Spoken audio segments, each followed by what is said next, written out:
Hey friends, I'm going to be hosting The Daily Show again this week, October 7th, 8th, and 9th, Tuesday through Thursday. And I want to take a quick second to say thank you, because the last time I hosted, my very first time, so many of you tuned in, you told people, TiVoed if that's still a thing. So many people watched that we actually set a ratings record. And that was really, really special because I love Daily Show.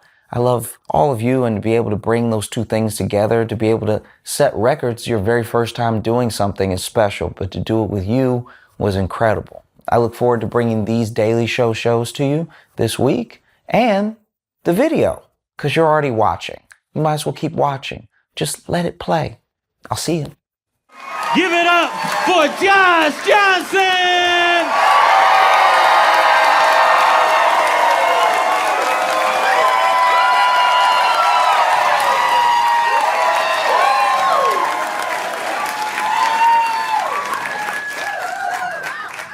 I don't know if y'all seen, but people are losing their minds. People are losing their minds because Bad Bunny is gonna be doing the Super Bowl halftime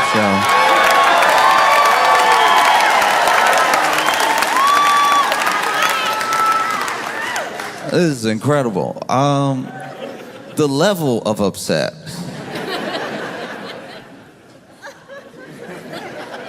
You ever see somebody get so mad that you're like, this is just weird? Like, not even, we're past like the levels of angry I expect you to get, and we're into a new realm where it knocks me out of even any sort of reactionary response. I'm more just like, are you okay? One time, I was at a McDonald's, right? And this dude, he must have wanted the pickles that come with the sandwich. They come with the sandwich. He got a hamburger, comes with a pickle. His hamburger didn't have a pickle.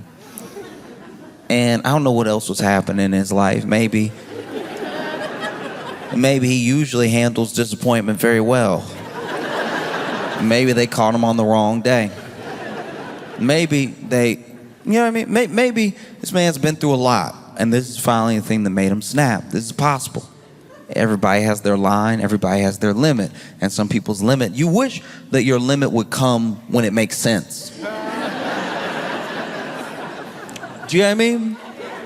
You want your limit to come when something actually happens, you know? Like, you want your limit to come when it's like, maybe you've lost your job, you don't know what you're gonna do next, rent is due, and your dad is passed, and it's just all happening at one time, and then you lose it. That's when everybody would understand you losing it. But instead of losing it when you're supposed to lose it, some people stay strong. They don't let on that they're about to lose it. And so then they go to McDonald's.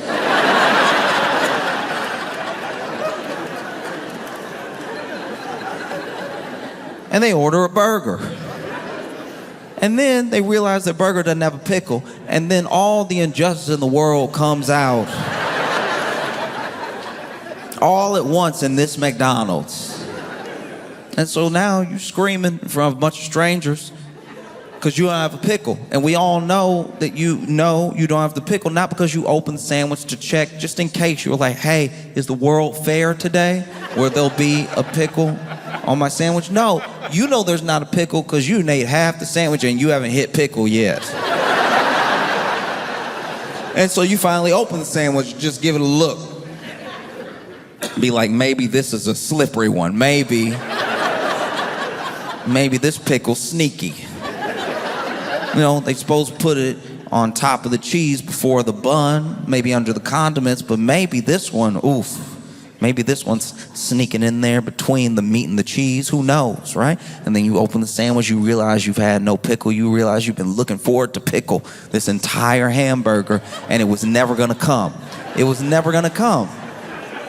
It was never gonna come, just like your job isn't coming back, just like... No, it's all coming back in real time. It's like the pickle is almost this unintentional metaphor, like the pickle is missing the way your father is missing in your life because he's gone now. And so you just start letting it all out. It just comes out. You start screaming at someone behind the counter who is 17. Just someone who is beginning their life. Someone who has the whole world ahead. I mean, you used to have the whole world ahead of you as well. But then life happened and it came at you so fast you weren't sure what you were doing when you were doing it. And so now at home you have somebody that you're married to that like y'all are almost like strangers passing in the hallway, and you have 2 kids but you don't really see yourself in them at all. And so now you wonder if maybe you were too hard on your dad and you wish you could tell him that, but he's gone. And so is the pickle. The pickle's not in there. The pickle is supposed to be here, right? And that's why you end up screaming at this 17-year-old at the top of your lungs to the point where people are recording you on their phone, which is never great. Your life never gets better after that. That's never the beginning of something wonderful. It means you're probably about to lose the next job before you even get it because you've lost your job and you're going to apply for more. You might even apply here. They won't hire you. But the next job you apply for, they're going to look this up. They're going to put your name in Google, and then this video will come up of you screaming at this 17-year-old that you accidentally called dad. And that's a tough part about not snapping at the right time. If you had snapped 15 minutes ago at home, everybody would get it. Somebody might even hug you. But now you're in McDonald's and they're just calling the police.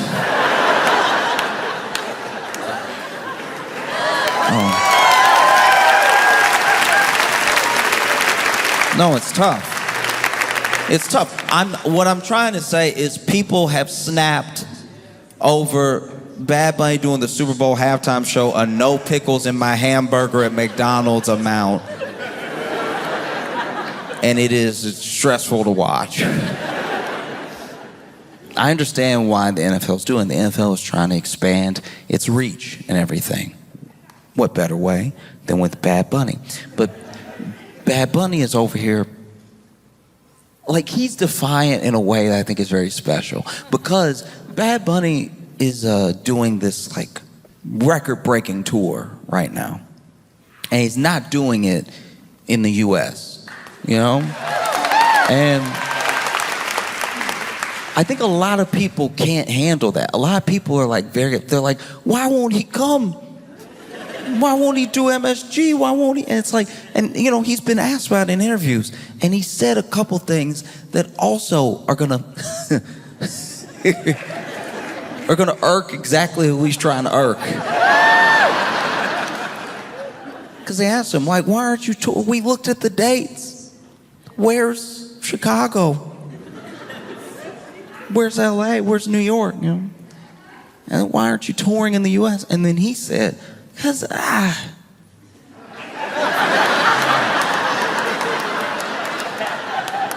it's just not necessary.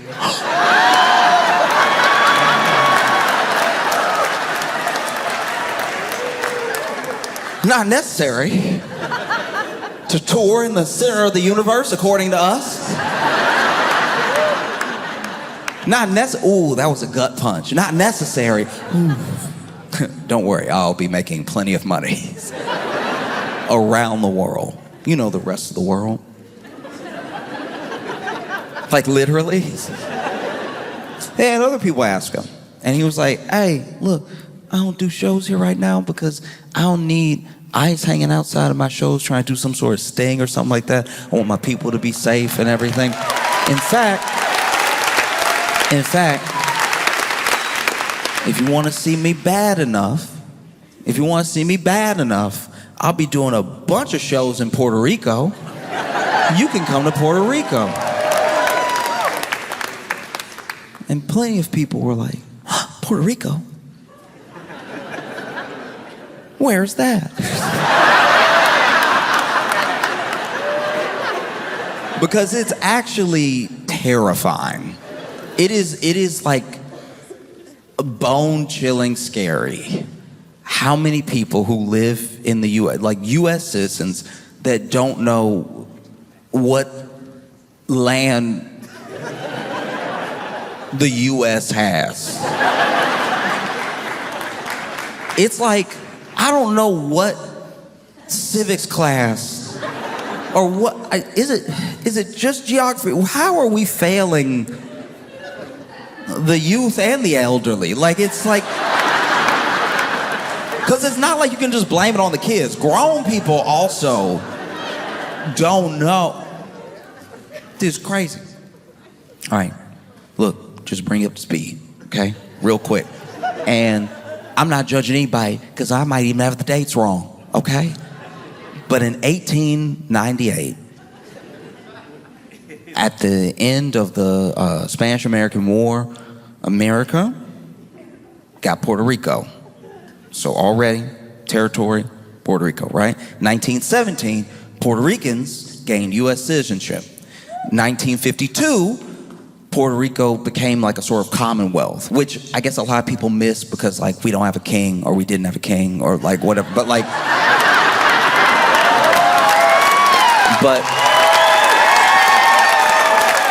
just like simple, that's the status. So if you are Puerto Rican, you are a U.S. citizen, okay? And that is also why when people were upset, they were like, why can't somebody from America do the halftime show? And look.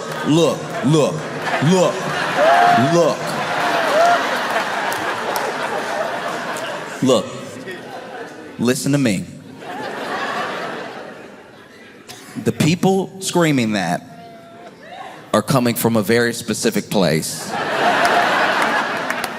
They have watched the Super Bowl religiously, and the last few years have watched it get blacker. And I understand. After Kendrick, they were like, it's black now. Is it finally black enough? You blacked it. You did it. It's been blacked. All right. That's enough. It's been black, and I watched it.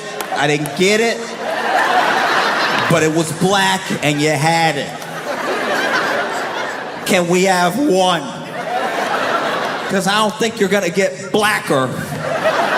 So it's gotta be our turn again. And they thought, surely, their time was coming. You know?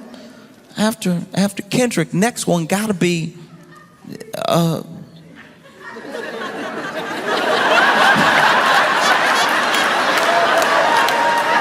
know what I mean? Yeah. Next one gotta be the one that does that song with the twang to it that you really like. Gotta be.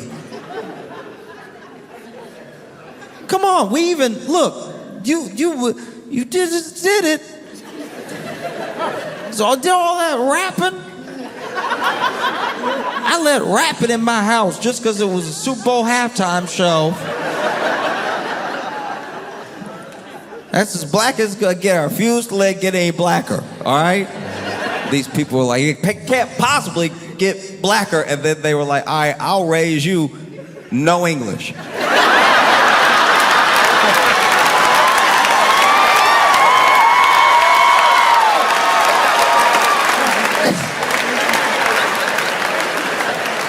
Oh, you think you're mad now? Ooh, we gonna make you pray for Kendrick. We gonna make you.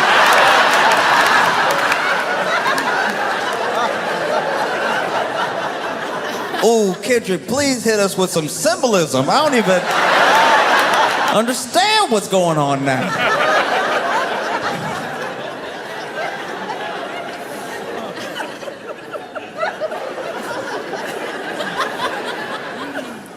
Oh, no, this is so funny.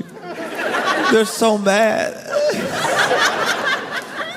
They're mad in a way that's like, I don't even know, like even if I wanted to help, I wouldn't even know where to start. Because what are you so mad about? It's like, because it's Super Bowl.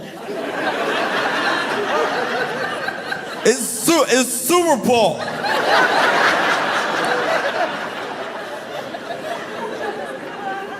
It's Super Bowl. It's not Spanish Bowl. It's Super Bowl.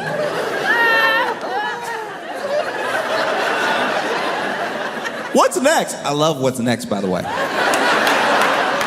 People love to take a thing that's actually happening and then do a hypothetical that'll never happen off of what's next. You see Bad Bunny's doing a Super Bowl halftime show. What's next? You gonna make Superman Mexican? That's what's next. That's definitely gonna happen. What's next? What's next? You know what I mean?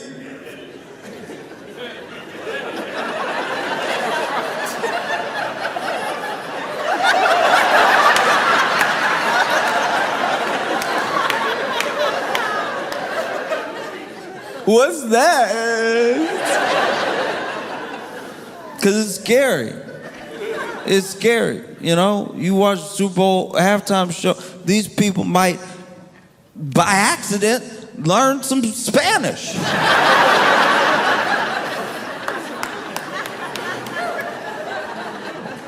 Then what's next? If I learn the Spanish, what's next? If I learn the Spanish, what happens then? Because if I learn the Spanish, then when people are speaking Spanish, I'll know what they're saying, and there's no way they're saying anything nice about me.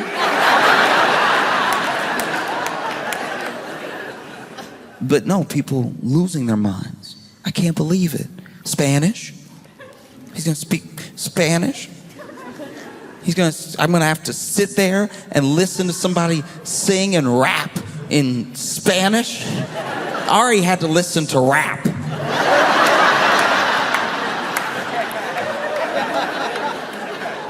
You know what that was like for me? You know what that was like for me to hear rap in between the game I bet on? I'm gonna have to sit there and listen to somebody Spanish. I'm gonna have to sit there listening, watching the Super Bowl halftime show to Spanish. I'm gonna have to sit there with my guacamole and my chips in my lap, listening to Spanish. I am gonna have to sit there while I eat the tacos that I Uber Eats to my place, listening to Spanish. The idea that I could have a deluxe crunch wrap and have to listen to Spanish is crazy. Not in my America. Spanish? Are you serious?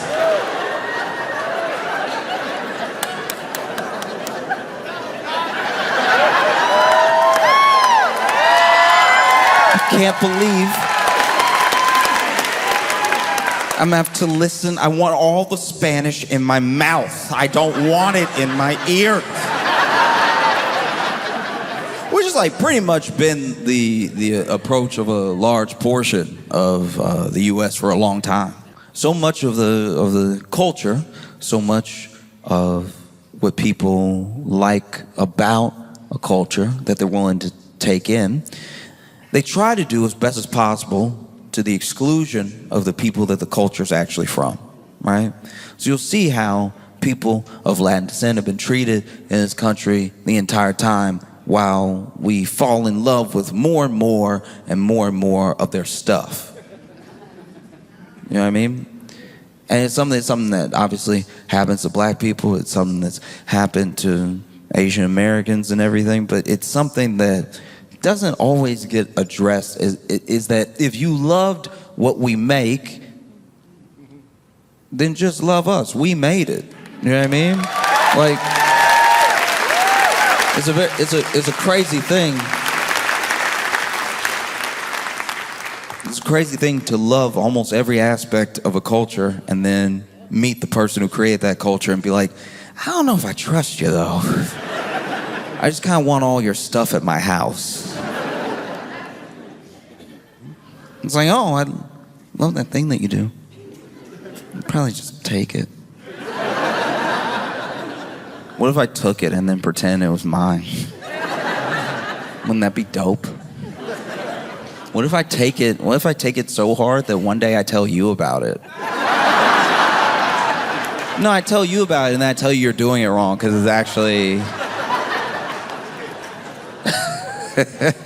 No, what if you have your entire culture with a different understanding of everything, a different understanding of the world because it's from a different lens, and it's also from perspective of a people who have built a very rich heritage and everything. And what if one day I stop by and I'm like, oh, that looks cool, I'll take some of that. And then when I say it back to you and you're like, that's actually not how you say it, I'm like, I think I know how to say it.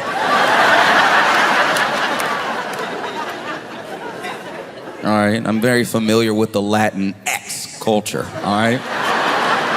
Huh. Please, that's sweet of you to try to help me, but I'm well-versed. Oh.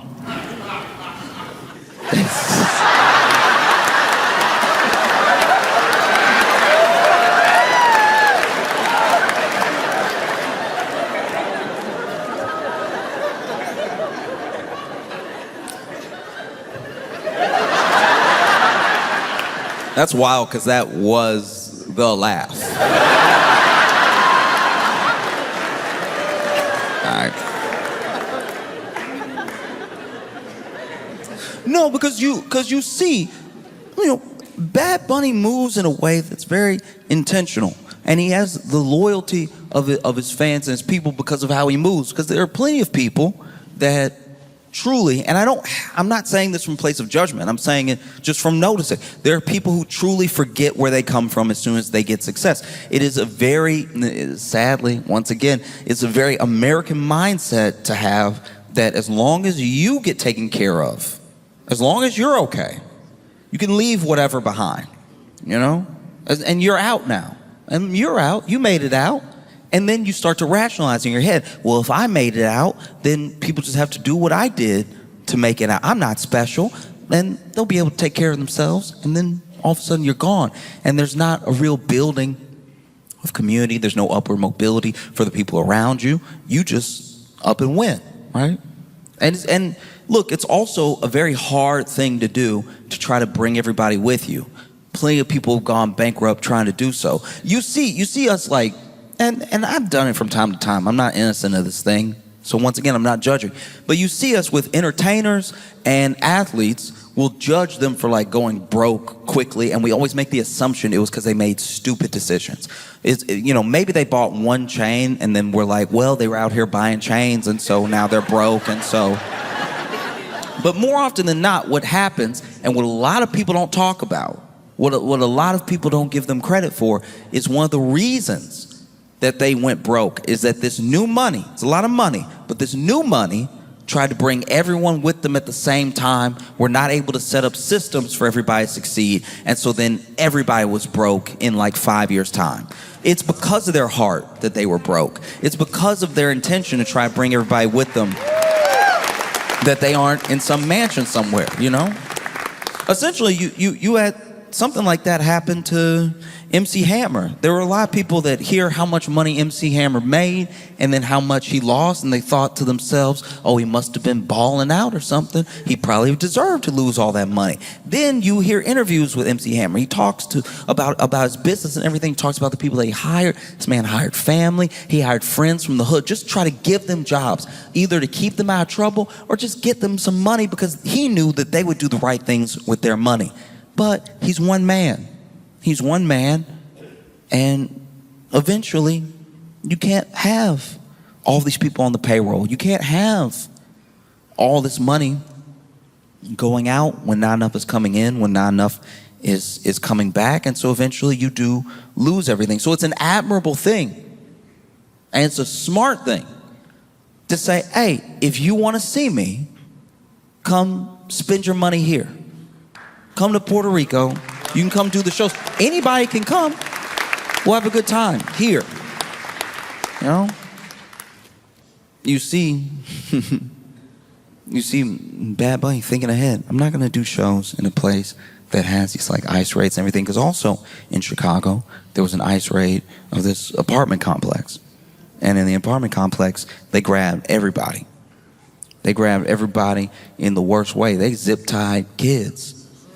They zip-tied kids. Some kids, scared, crying, terrified. Nobody knew what was happening. They entered the building with flashbangs and everything, all because they said that they were there for, I think, like 6 members of some gang. Tren de Aragua. I'm trying to pronounce it the way the president pronounces it. Tren de Aragua. They were there for them. And look, I don't even know if that's true, because apparently they didn't show anybody any warrants, you know? So maybe that's just something they said for later, after they went ahead and did the raid. But they zip-tied, they held black and brown people alike, you know? And that's the other thing. It's like pretending that somebody's fight is not your fight is only going to work for so long. Like, pretending something is not your problem will make it your problem very soon.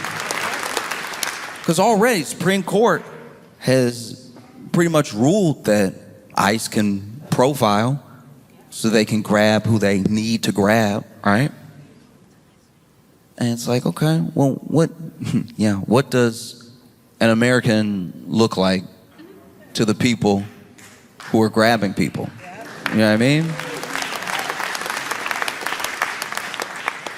Because, I don't know, I feel like I have some pretty good diction.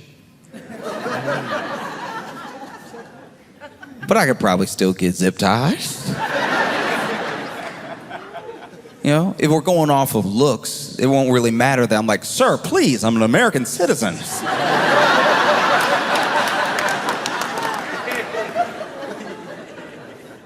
Because you see what's happening. You see what's happening now with ICE in Chicago. You see what's happening even with the announcement that Bad Bunny is going to be doing the Super Bowl.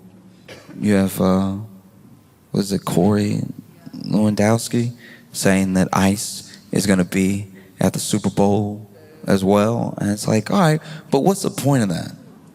What's the point? Because you know all of the criminal illegal aliens, because that's what they're supposed to be about, right?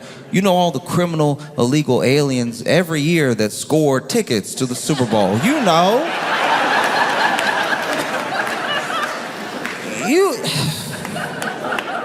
You can't swing a stick without running into a criminal illegal alien with Super Bowl tickets.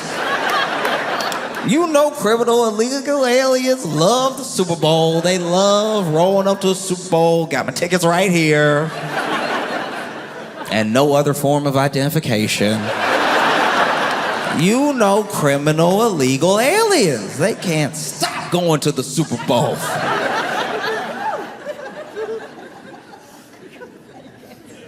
In fact, every year I'm like, when are they gonna do something about these criminal illegal aliens enjoying the game while I'm sitting at home because the tickets are like $10,000 just to see? Can't stand criminal illegal aliens having all the money and using it on the Super Bowl. That's an irresponsible purchase. You're not even supposed to be here, Mr. Criminal Illegal Alien, and you going to the Super Bowl instead of hard-working Americans that can't afford to go to the Super Bowl. And we should know that, like, no one is coming to save us in that way. This is everybody's problem, and there's not enough of a travesty. There won't be enough rights that are violated. There won't be enough unconstitutional things happening that's just gonna make the people doing it go, whoops. That's not gonna happen. They're not just gonna stop. You know, they zip-tied kids. Kids who were born here. Because this was never about what they said it was about, you know? I look at ICE the way I look at, like, season 6 of Ghost Hunters.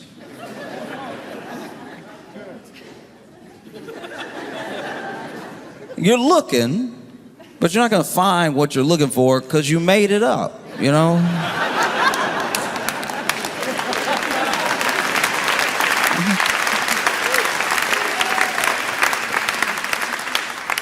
It's a very scary thing. Because don't get me wrong, look, plenty of ICE agents are over here masked up, top to bottom, can't identify who they are. It's not like they're wearing a badge. It's not like they have their name, you know, all over them or just on the front or anything like that.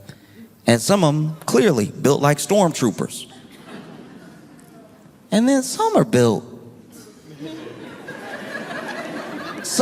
like mall cops. Like there's a couple. I don't know if you saw that video of that young man that was running from ICE and hopped on his bike and rode away, but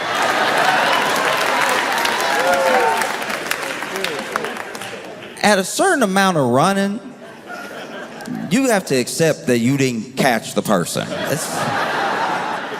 And as someone who had friends that got into trouble, I've watched my fair share of mall cop chases. And these mall cop chases, you know, I don't have them on my phone. They're from memory. They're up here. But they usually start a similar way. They usually start with, huh? What's that? What'd you say to me? And then, just far enough away, they say it again. And so then, mall cop leans forward, and then whether you're on your skateboard or you're on foot, you start making some moves. And as you run, they run. And when they run, they realize they shouldn't run.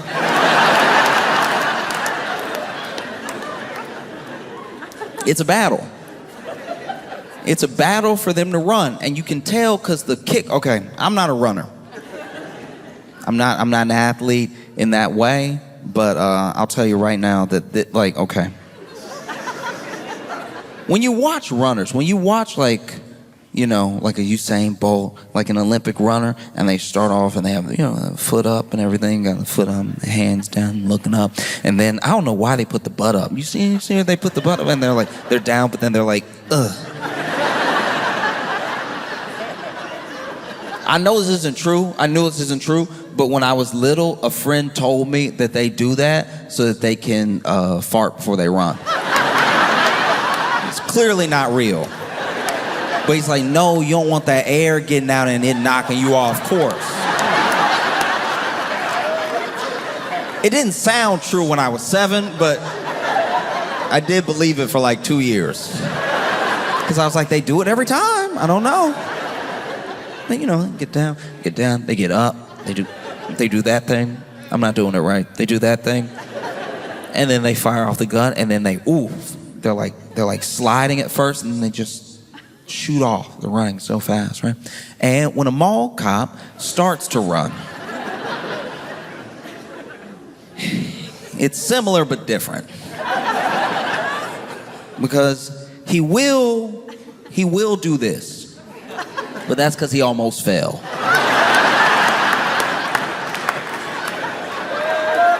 He got knocked off balance reaching for you. All right, so now he,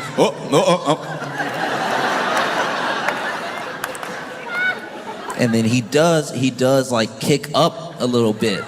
That is a fart.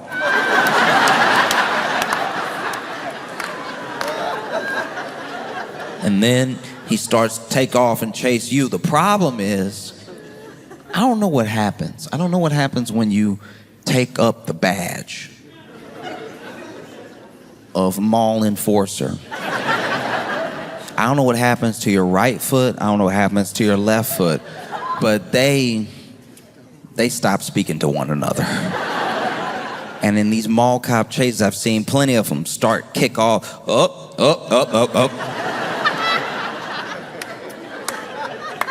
into a food court table. And that's what it looked like, because my man kicked off on the bike and started, he wasn't even pedaling fast at first. Still seemed like he was talking. Do you know how embarrassing that is to run after somebody who isn't even breaking enough of a sweat to stop talking to you? And then they also ran after this man for too long. At a certain amount of somebody getting away, you gotta just let them get away. the clip became more embarrassing because they kept running. I'm like, now he on the bike. Now he pedaling. You didn't catch him when he was pushing a bike. You're not going to catch him when he's on a bike. There's a huge difference between those two things. Pushing a bike, he all encumbered. He got to figure out when to like throw the leg over and everything. Now he's on the bike. He's gone. He's gone.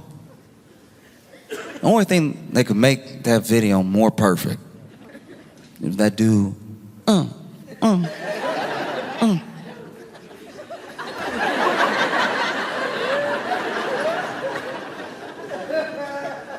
he pedaled all the way to the Super Bowl halftime show.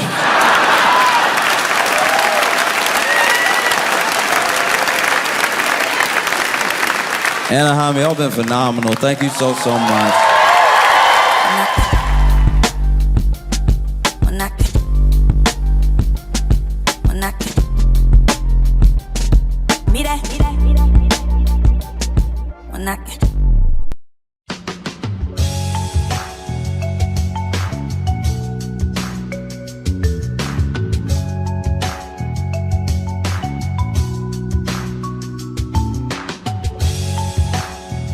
Welcome to the Josh Johnson Show. I'm Josh Johnson, joined by my co-host, fellow stand-up comedian Logan Nielsen. Logan, how you doing, buddy?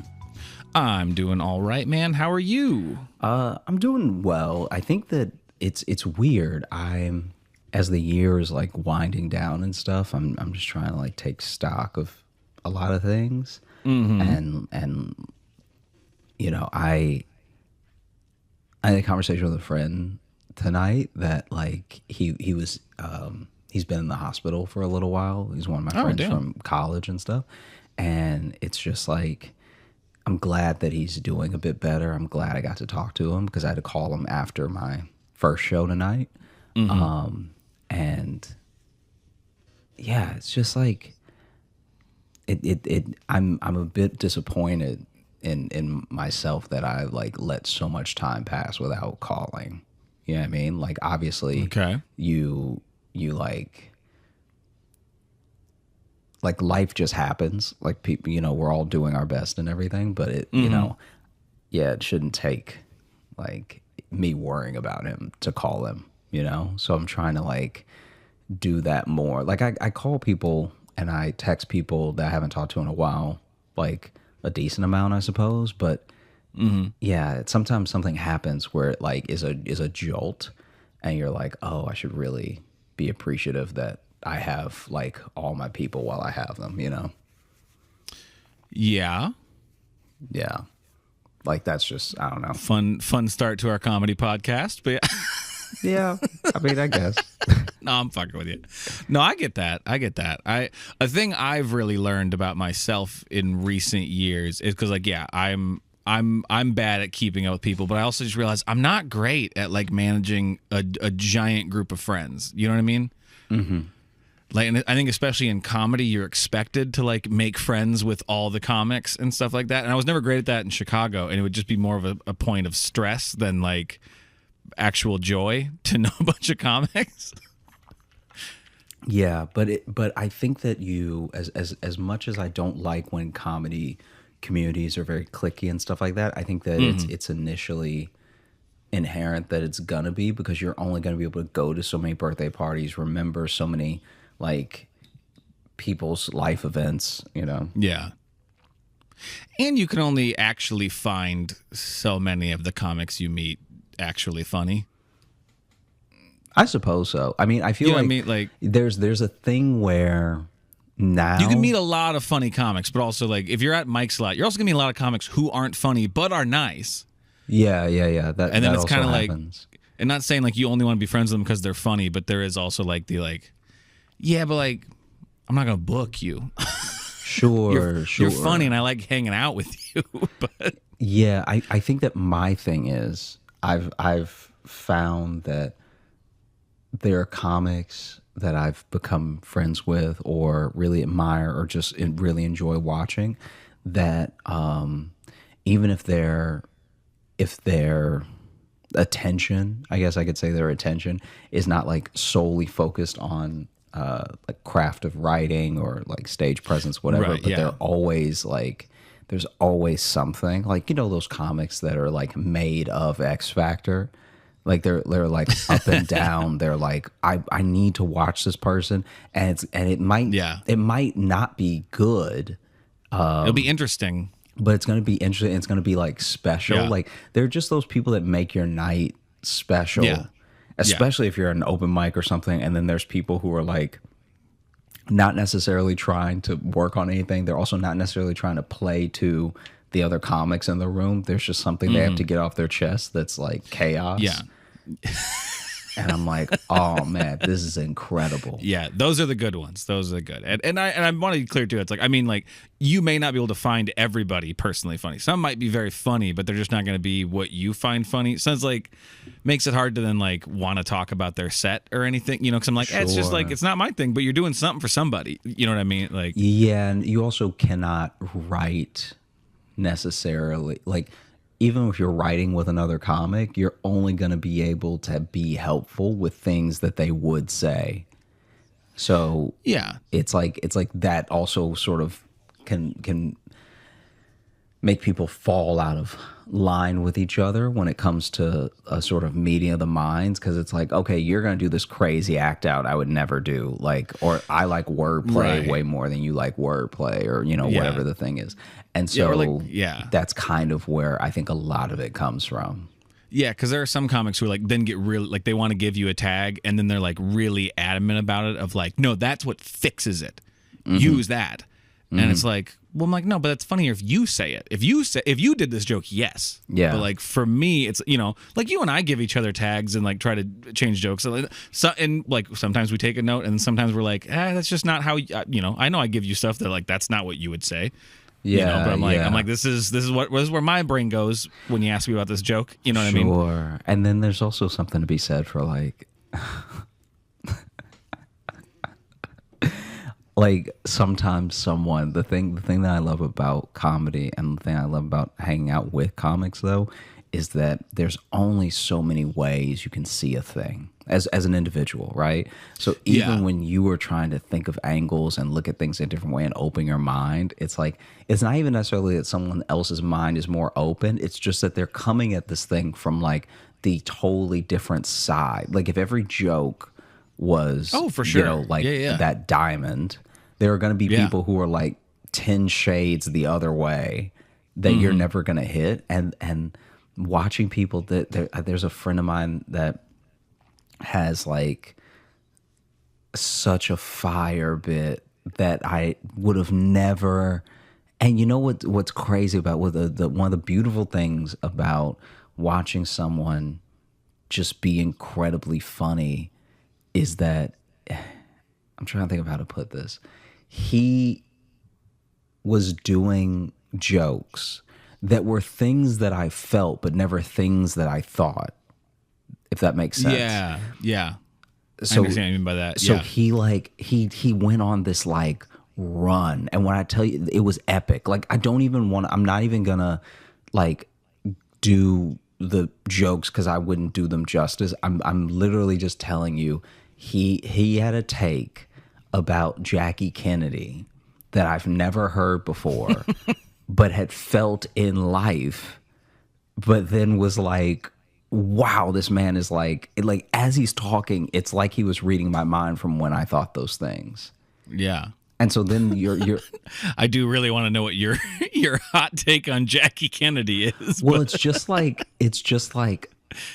the way that he was describing it, and this is not the joke, so I'm not like doing his joke or anything, but he, you know, we were conversing after his set because I went up to him and I was like, dude, that was truly brilliant, everything. But you know, we were just talking about the fact that like Jackie Kennedy is like seen as this like icon of an icon of an icon, like just like really, really up there.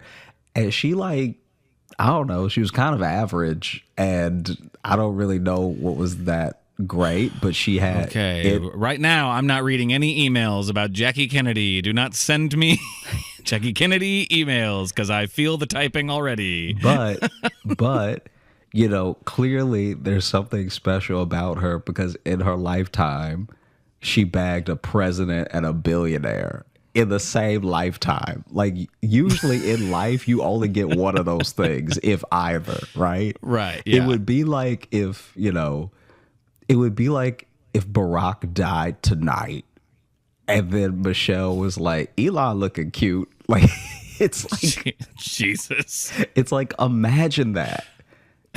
You had a president and a billionaire in a lifetime. Mm-hmm. That's incredible. Yeah, but you know, I can't think of her name fast enough, so I couldn't have a good joke Yeah. about it. Fucking Trump's wife. I couldn't. I was like, Oh, she yeah, did, yeah. she had both in one. Yeah, I guess so. Yeah. Why can't I think of her name right now? That's very funny that you can't think of the Tell me- former can you first t- lady's name. Can you tell me what her name is, please? I can't not think gonna of it. tell you, Ivanka. Ivanka. Is that her? No, that's That's the who daughter. he wishes it was. I can't think of her name. I truly you can't think of her alright? name. No, I was literally like about to fall asleep when you texted me that you were ready. So I was. I just had nothing to do. I was just waiting. No, I knew it's we were fine. going to It's record. fine. It's so. fine. I'm wow. I know. And honestly, dude, I don't even have a guess right now. Hey, you should guess. I know, I did, and it was his daughter.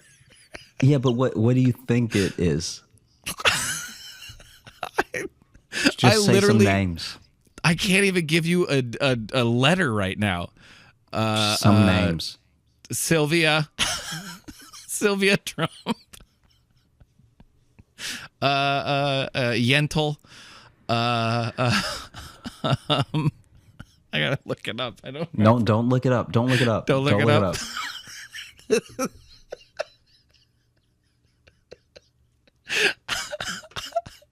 The look Josh is giving me right now. I know, dude. I'm giving myself that look. I'm like, why can't I? Wow. What?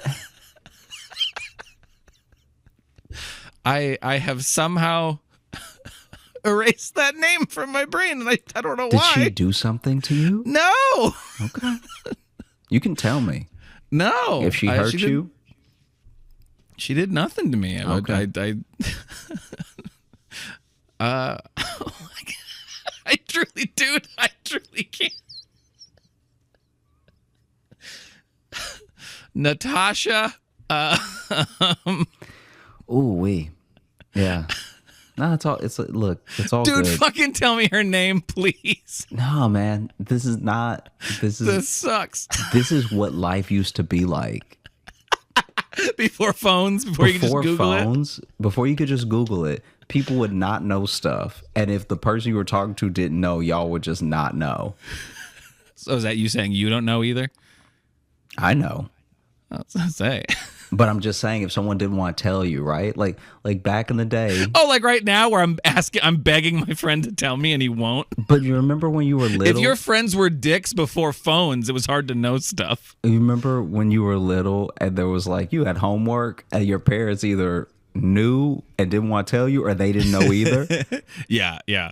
And then they were like, you know, I could give you the answer, but you should figure it out for yourself. That was like a classic line that Yeah. we all heard Right, growing yeah. up. And, you know, before phones, you really did have to either decide to not know it for life, because you can't go to the library for everything. There are some things, and I think that's actually why. Loretta? Is it Loretta?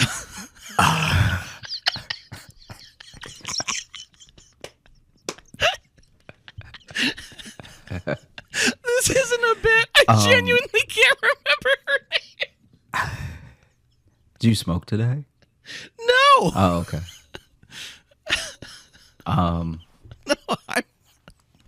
I've had 2 sips from this beer and I've done nothing but actually eat healthy and drink water today.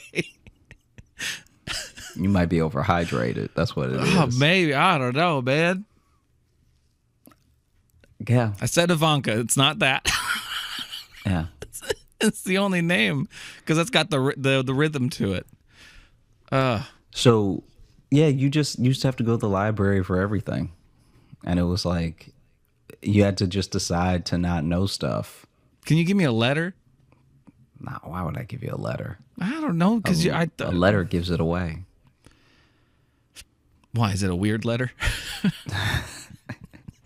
Is it a Q? What do you think the weird letters are? A Q or Z? You know, the ones that a lot of names don't start with. Z's got some names. You don't get a lot of Q names though. Quincy. Is it Quincy? Tell me if it's Quincy. Is President Trump's wife's name Quincy Trump? Oh, wait. This is a shame. This is like... And you're a bad person by just letting me.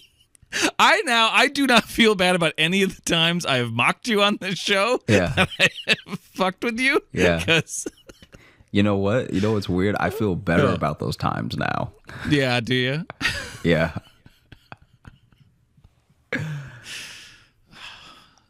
Is it Wanda?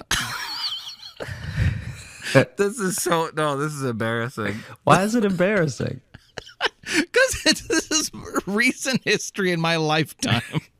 A Yeah. person whose name I do know, and I know once I remember it or read it, I'm going to hate myself. But Yeah, that's why you should wait to like read it or anything until after I know we're that's why done. I'm this is the thing, and I'm really trying to figure it out. And then you're talking to me, and I just cannot listen to what you're talking about because I'm so focused on this right now. No, go ahead. I'll think over here. Okay. I'm literally going through the alphabet right now. I'm just going in my head, just thinking of letters and trying to find. Is there a name? Ula? Is it Ula Trump? I feel like you're just gonna start naming dishes. Like, is it gruel? Gruel is a dish. Spaghetti? Is it Spaghetti Trump? Oh man. Well, God. Give me one letter. Doesn't have to be the one it starts with. Just give me any letter. did you go to the library a lot when you were a kid? Fuck you.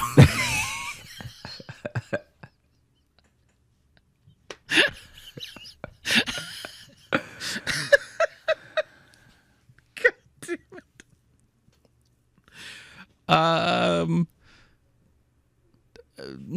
I guess we did, yeah. In the one in town in St. Ansgar, we used to go a little bit. I mean, I was just like, I'm like, yes, but it was like the school library. We were in there a lot, you know.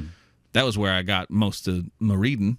Yeah. Was there because we had a pretty good library. Because also our town library isn't that big, so you're better off just going to the school library. I see. But you know what I mean? Small ass town. Yeah. No, that makes sense. Got hot. I gotta take this hat off. No, it's all good. I just asked because like I used to go to the library all the time with my mom because my mom used to work at the library, and there was this lady that worked there that was always cracking me up because you know how there's free access to the internet at the library, and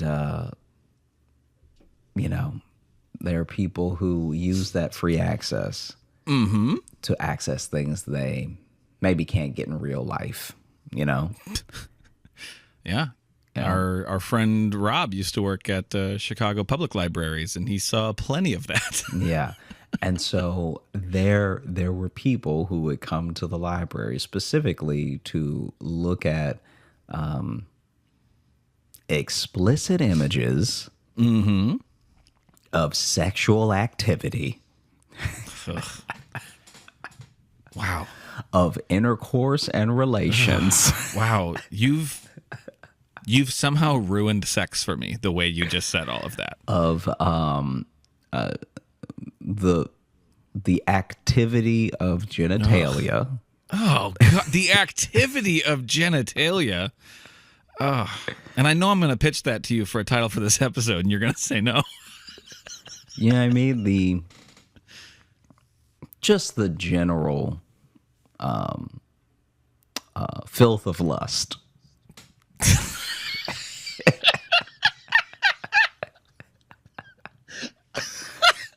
That sounds like an old play. Like that.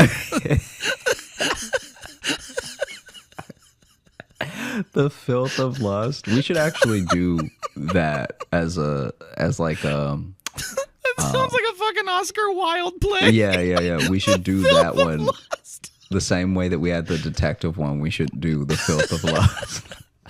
Well, or is that the title of the Porta Potty one? Porta Potty 2, The Filth of Lust. Oh gosh, no, it can't be. It can't be. This is a different thing, and it's happening in Puritan times where everyone will know. Like if you actually had, you know what they call it, the Shakespearean term for it, Doinkin? the beast with two backs. The general filth of lust. Yeah, there were people who would, engage in the voyeurism.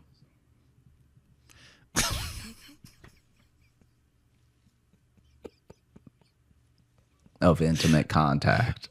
Oh, God. This is going to be the rest of the episode is you just finding different ways to word watching porn. How many different ways? And so when they would, click their way to sin,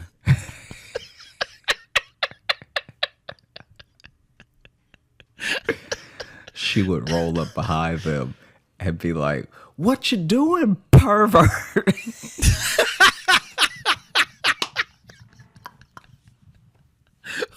Who would do this? I forgot who was at the beginning of the story. The woman that worked at the Just the library woman who with worked my there? mom. Okay. Yeah. What you up to, pervert? Just extra peas on the pervert. The hardest P you've ever seen. What's up, pervert? Loud too. I'd be in a children's section reading and just hear pervert. Yeah, I'll spice up your trip to the library. That'll be... Yeah. Is it Mona? Mona Trump?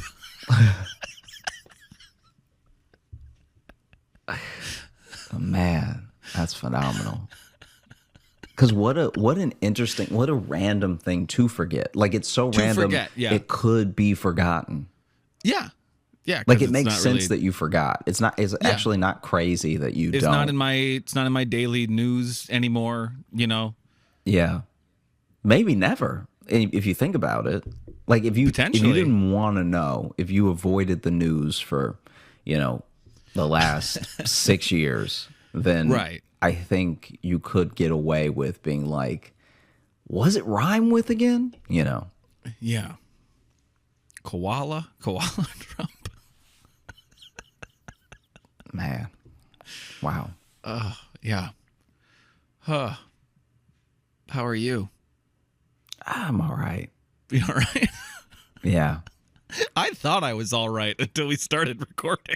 Yeah, I mean, I also thought you were all right because you were kind of like looking at me crazy when we started, where I was I like, wasn't looking at you. I wasn't looking at you crazy. I thought it was.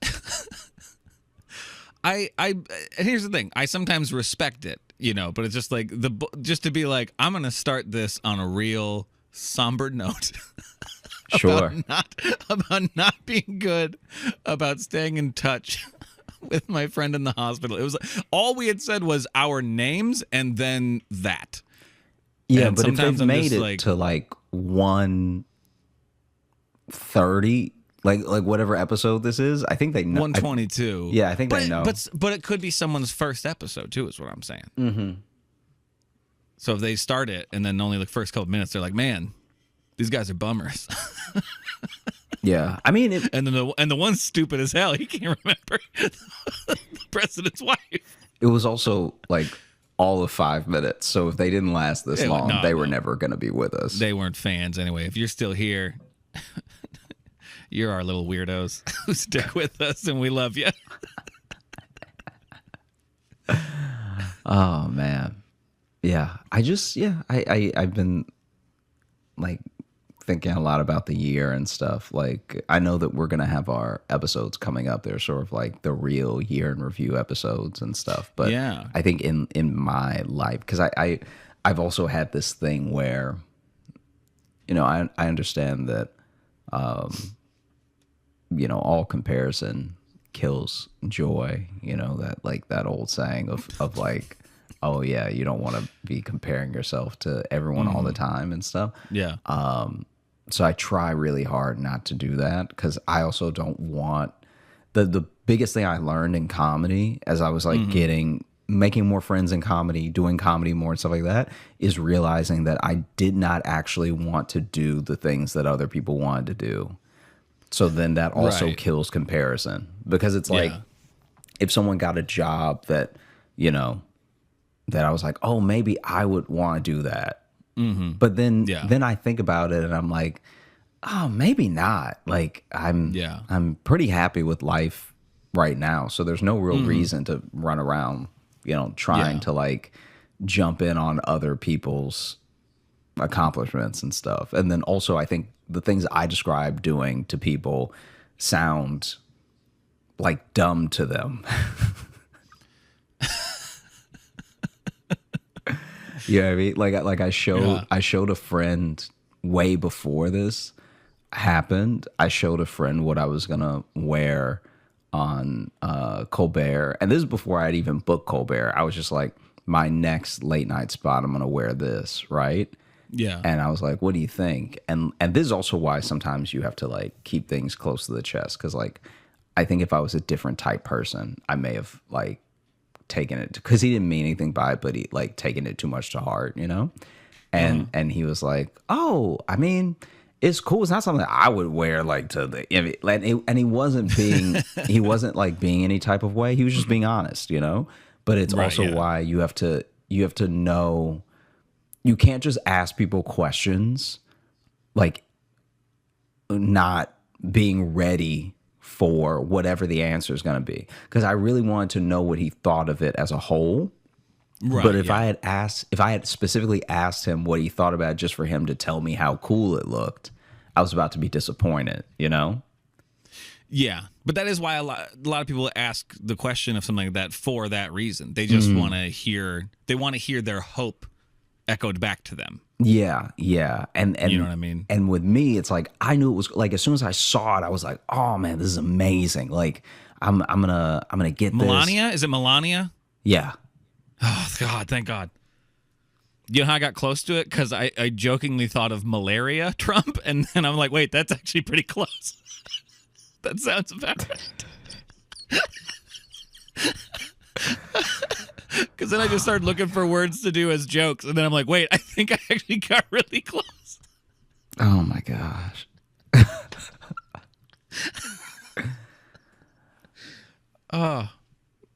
I swear I'm not a dumb man, but oh boy, Yeah. I don't know.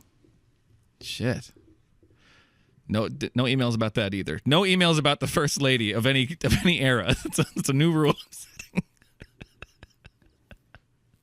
No Jackie O or Malaria Trump. None of them. Sorry, keep going. I'm sorry. It literally. I mean, I was pretty much clicked to done. me. I was like, Oh, okay. I'm actually using this moment to, one second. Ignore me. Gotcha. No.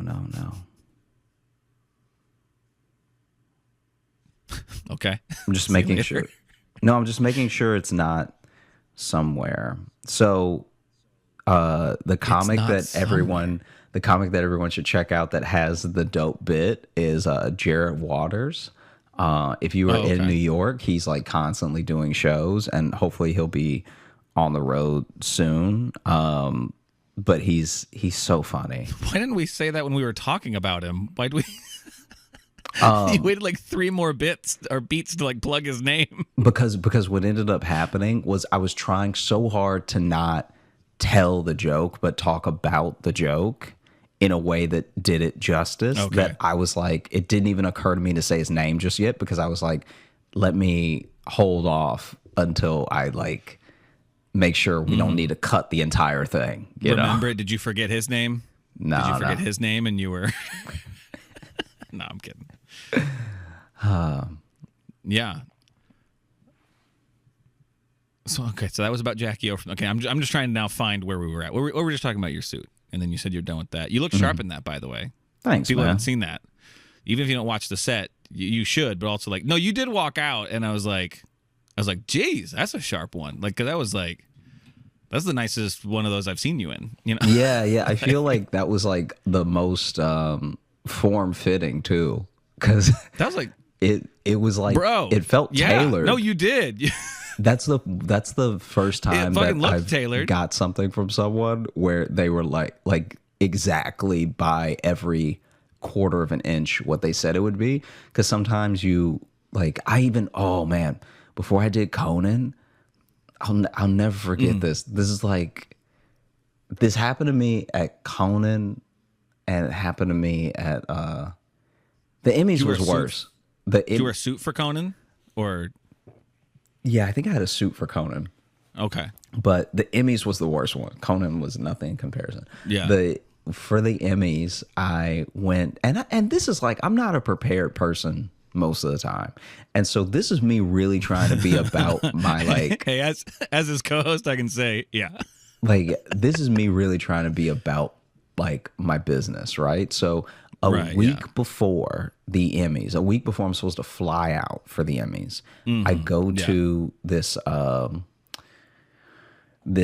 like, maybe it was a Men's Warehouse or something. I pick out a suit, and you know, I have the person who does the tailoring like draw it up all with chalk and like do all the stuff, right? I am told to come back like almost in a week, because I guess it was like, I think around the same time as the Emmys is sometimes like a wedding season type thing. Because there's like wedding seasons throughout the year that are heavy. You know, a lot of people have summer weddings, some people have spring weddings, some people do fall, stuff like that. So I feel like When are the Emmys usually? Those September, like in September, yeah. Yeah. And so for whatever reason, this New York Men's Warehouse was like, we are swamped. All right. Mm-hmm. Yeah. And so they tell me to come back pretty much the day before I fly out, right? Which I'm already not a huge fan of, because I'm like, okay, it takes you a week to make these slight alterations. Like, in retrospect, I should have just gone to a different tailor, but I was like at Men's Warehouse, and there was a tailor at Men's Warehouse. So I was like, let me just make it easy on myself. Yeah, and you right? don't like wait for the train or anything. Just And so, that'd be a they whole chalk place it I'd have up. to go to. I mean, it really wouldn't. Like, I probably was in walking distance of another one, like Right, another yeah. tailor. But Right. they chalk it all up. And then my man puts it in the back, and, you know, we're chatting and everything. And then I leave, and I'm like, oh, you know, check that off the list. I did something ahead for once, right? I'm not panicking trying to Yeah. like get it bought and tailored same day, paying extra money, whatever, right? I come back when I'm supposed to, the day before my flight, and I give them my ticket, and the person can't find it at all, right? Which is insane, because I've bought the thing. And so they can't find it at all. And in my head, I was like, this never occurred to me that this could possibly happen. That someone just with my body could come in and be like, oh, this fits. I guess I'll take it. and so I'm like, you have to keep looking. Like they were very like nonchalant at first about not being able to find it. And I was like, Right. I bought it here, so I've never left with it. So how did someone else leave with it? You know? They finally Right, yeah. find it. And a week ago, when I, you know, was getting it, you know, tailored and sized and all the measurements and stuff like that, the guy who did it put it on the wrong rack. So he went back there and put it on the done rack immediately. So no one's touched it this entire time. Oh, okay. And so now I'm freaking out damn. because I'm like, what should I do then? Like, can you do it now? Because this is your screw up. Like, I came here a week ago. Like, this is crazy, right? And they were like, well, yeah. the tailor isn't in today. And I'm like, all right, is he going to be in tomorrow early? Like, can I maybe pick it up right before my flight? Or like, I'm trying to figure out what to do. And they Yeah. were like, maybe, but I wouldn't. The guy working the day that I came to get it was the most one of the most oddest workers I've met at like a Men's Warehouse or like any clothing store, because he was just like, I mean, he'll be here, but I wouldn't wait on him. I suppose that is theoretically possible, but yeah. And so then I was like, well, what do we do about the money that I was already charged for the thing that didn't happen? You know? And he's like, shit, someone left with that too. Yeah. And so then I look it up on my card on my bank, and they're basically like, oh, luckily the first guy was so bad at his job that he forgot to charge you. Hey. So I'm like, okay, all right, I guess, hey, no harm, Free no foul. unfinished suit. Yeah. I've just got a suit with a bunch of chalk on it now. A part of me was almost like, should I just wear it to the Emmys and try to make it look like a statement where it's like, here's what I could do, but I didn't.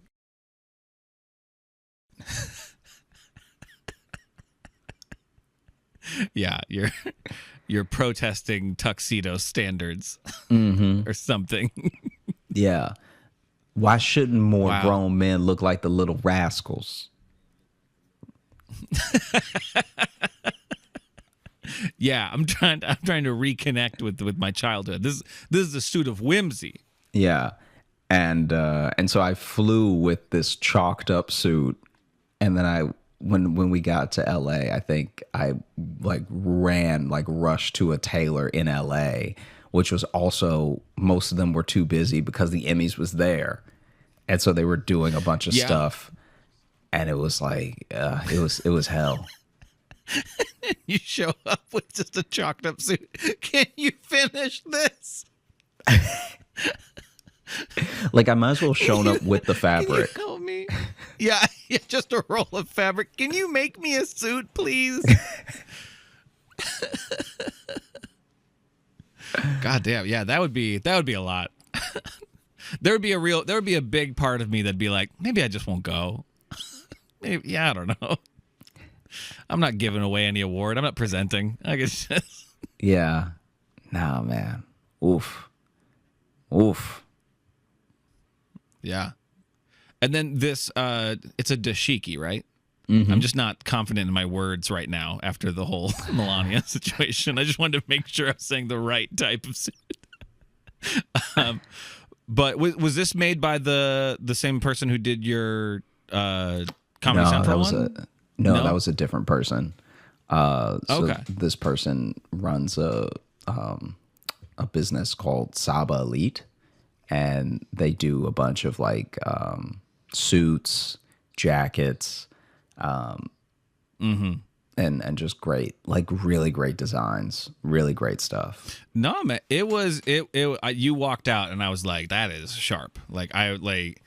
It was, and like, I know people were like saying on there being like, Wakanda or whatever. People were comparing you to that, but it was like, honestly, even you walked out and I was like, fuck, that does look like T'Challa. Like that looks like Chadwick Boseman at like one of the premieres.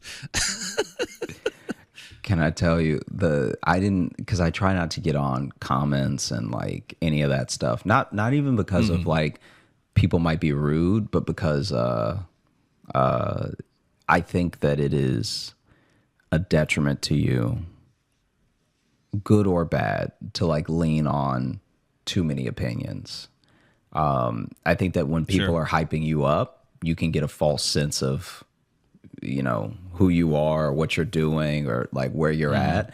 And I think when people are putting you down, you could get a false sense of like, oh, they're right and I'm trash, and you know what I mean? Yeah. And so I try to just like stay away from all that stuff, like, and because also people don't even have the energy to like remember anything that they say online. Like if someone told you that they really took someone down online in a YouTube comment, you'd be like, I didn't know you were a lunatic. Like, these people do these things and then they just move on, And then even with praise, it's like, even with praise, there will be people who are like saying all the nice things, as well. but don't really like know or care about you, which is like, it's still good to put something out that's good. Yeah. But Bro, we get emails that say to Josh and co-host. Yeah, And it's like, And I'm it's the like, only other guy here. You couldn't even look. We say it in every episode. You couldn't look up my name yeah, to send an email. And so it's one of those things where I know that people I would say most of what's said on the internet is not meant, and what most of what's Right. said online is not meant in the way that it can be taken, or even in the way someone thinks that they were. Like, maybe you're upset in the moment, so you post something or you Yeah. comment something, and it doesn't actually mean anything to you, but it could really affect that person. So I try to stay away, and that's mostly a YouTube thing. I'm like engaged on Yeah. my social because I feel like Yeah. on my like to me this is the difference. To me, it's like if you come to my social, it's like, oh, you probably mean it. Like Yeah. if you came to me, then like good or Yeah. bad, this is kind of how you feel in the moment. But YouTube just throws stuff at you. Yeah, and And if people so, comment on yeah. it too, I don't think they expect the people who makes the videos to like actually read them. It's that weird thing of like, Yeah, even though yeah. it's their channel, they put it there, but I think everyone thinks there's like, like I just saw a video today of someone talking about like people sending them like their own video to be like, oh my god, remember this? And he's like, yeah, that's on my page. Yeah. You sent it from my channel, but it's like no one Yeah. really thinks that. I don't know. We run. That's stuff just what we makes- run. I don't know. Exactly. That's just what makes YouTube such a different beast and how people even digest it or think about it. Because obviously every social Yeah. platform has a discovery or an explore or like is sending you stuff, but YouTube just does it differently. I don't know how to describe it. And so I said all of that to say Yeah. that I did not see this comment. 'Cause it feels like a cable network almost. Yeah. You know what I mean? It's like talking to the TV. You're not expecting the TV to talk back. Yeah. And like, I did not see this comment because I steer clear of like YouTube stuff as far as comments for at least like, for at least the first month. I try not to look at it at all, but like especially if it's on Yeah. this channel, like if it's on my channel, and I know that it's like the people, once again, the people coming to me, then I want to engage with them and I want to say like, hey, whatever, right? Or thank them for watching Yeah. or, whatever it is. But I think when it's something sure. that's on some, like with Colbert, that's his stuff, right? So Yeah. I did not see this, but my manager told me that one of the top comments, at least the day that I did it, was, how'd she put it? She was like, it seemed positive. And as soon as she said that, I was like, oh, then don't tell me. Like in my head, I was like, don't tell me that. Like if you're not sure. It seemed positive. And then she was like, it seemed positive. And somebody was like, oh, look at that little Wakanda nutcracker. And I was like, wow. This is why I need time. And then I come. Yeah, like this is why I need time away before I engage. My little Wakanda nutcracker. Oh, And I was that's like, great. oof. Yeah. Little Black Panther Jr. up in here. Yeah. Yeah, because what ends up happening is that when I feel like if I prepare myself, by the time I do look, I can be like stoic about it, Right. Yeah. And also if I give it time, it didn't just happen. So I'm not like what do you want to call it? I'm not like emotional about it, Yeah. It seemed positive. I like that a lot. Yeah. Yeah. You're like if they do a cartoon, where it's like all the Avengers are in high school, and you're Oh my God. you're Teen Chala. That's what the T is for. Yeah, that's what the T is for, is for Yeah. teenager. Oh, good golly, that's funny. I haven't opened up the mailbag yet. I'll start looking for something. I will say, though, you mentioned that coming up we'll be doing our end of the year episodes. If you look in the bio of this episode, we'll have the form out for submitting your favorite episodes of the year. I'm not speaking to Josh. I'm speaking to you, the audience. I realized I just said your, and that could have been to anybody. We want to know. We want to know your favorite episodes of the year. We did that last year. It worked out really nicely, and then we do our episodes where we put in some of the best moments of the year, and we add some extra stuff too. We talk about them and all that. So it's a simple form. I haven't made it yet. Spoiler, but by the time this is out, I will have. So it's gonna be simple. But go fill that out. It'll be a lot like we did last year. And we really want to know. It made it a lot easier to make the episode. Also made it a lot more fun because we got to know what you guys really loved from the year. Yeah, because there There's are more, things you that know. will end up on that list that are not on our list. Well, and some things we'd forgot about, remember? There were things we're like, oh, yeah, that was a fun story or fun episode that we had completely forgotten about. Yeah, 'cause yeah. we do a lot of these. So we would really love it if you submitted on that, if you care to. Let me open up the email. You got anything else you want to chat about before? No, I think we're ready for a mailbag. I think that we should dive in. You know, I mean, we're gonna have to save the filth of lust for another episode. Oh, is there more on that?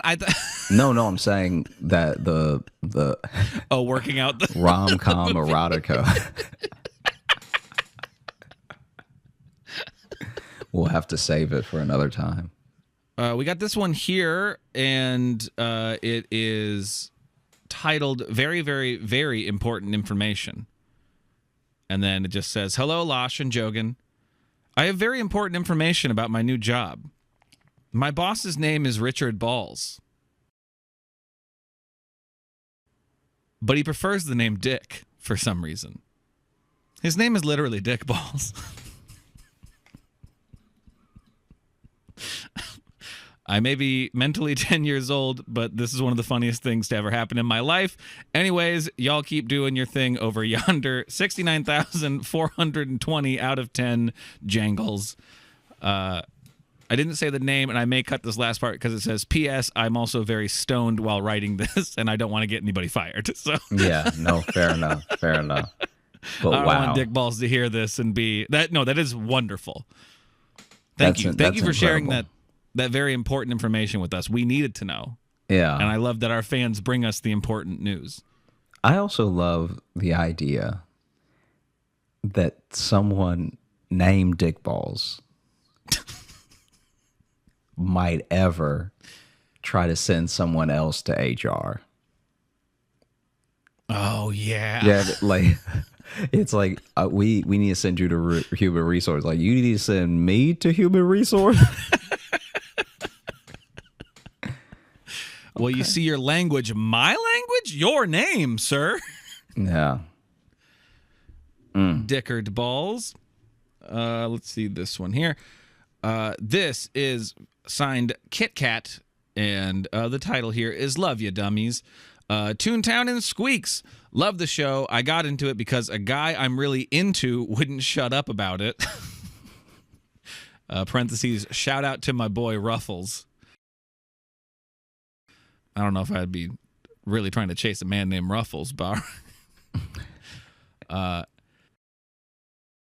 and boy has my simp behavior finally paid off because y'all are hilarious. Well, I guess we're a good consolation prize. Yeah. Much like Logan, I am a pun terrorist, and I can't count how many times I've been caught cackling with y'all in my ear as I do my... Get ready for this, Josh. As I do my mouse experiments. And then in parentheses, nothing weird, I'm an immunologist. But still, it still sounds weird.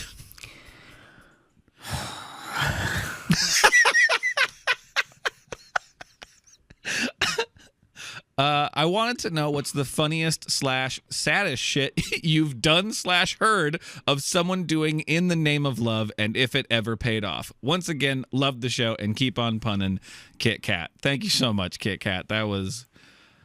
I love the ones that, you know, it's a short email, but there's a journey within it. You know, I really appreciate and respect those people who sent us those. For the sake of entertainment, I'm gonna cop out and tell you about something. Good call. Tell you something that I witnessed, but it was not me. Yeah. Wink, wink. I mean, it really wasn't, but whatever. This is when someone's like, "Oh, my friend." Okay. So in junior high, I had a friend who had a crush on this girl, and so he like laid it all out in a note to her, but like on loose leaf, right? And filled that thing up, right? And then maybe it's like the little because when you're also that young, rom-coms are going on in your head. You think you're in your own rom-com. Oh, you know what I mean? Yeah. So he decided, and he worked. This is what's sad. He worked on the design for longer than he worked on the note. Even though the note was the full page, he worked on the design for a paper plane, and like was throwing paper planes at lunch, like nonstop, and like you know, tweaking the design, tweaking how much like lift it had, all that stuff, right? And so the day finally came, and he wrote the note, and he had folded so many paper planes at this point that it was nothing to him to get the perfect like cut of paper plane together.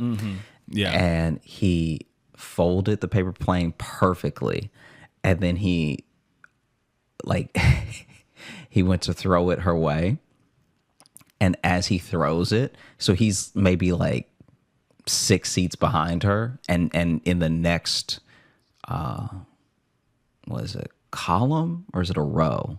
I can't remember which one's which whenever you're seated. Like if you're seated in a square, there's columns and rows. I guess it doesn't matter if it's a square, but he was one set of seats off to the right of her and 6 seats behind her. So it was a long throw.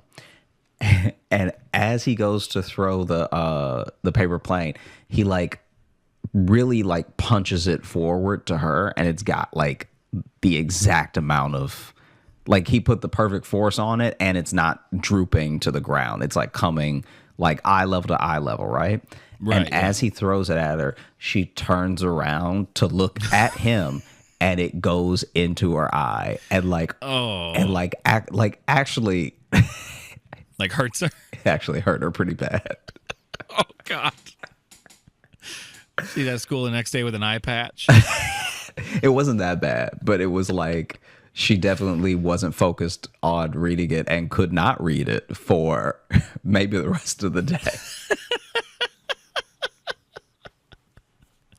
Wow. Yeah. Yeah, that's like the exact thing. It's like the number one thing you don't want to have happen if you're trying to do that. If you're trying to win someone over with a paper airplane, which is that it hurts them. Which is that it goes right into their eye. Into their eye. Yeah. Ugh. Like in her eye. You wouldn't be able to do it again if you tried.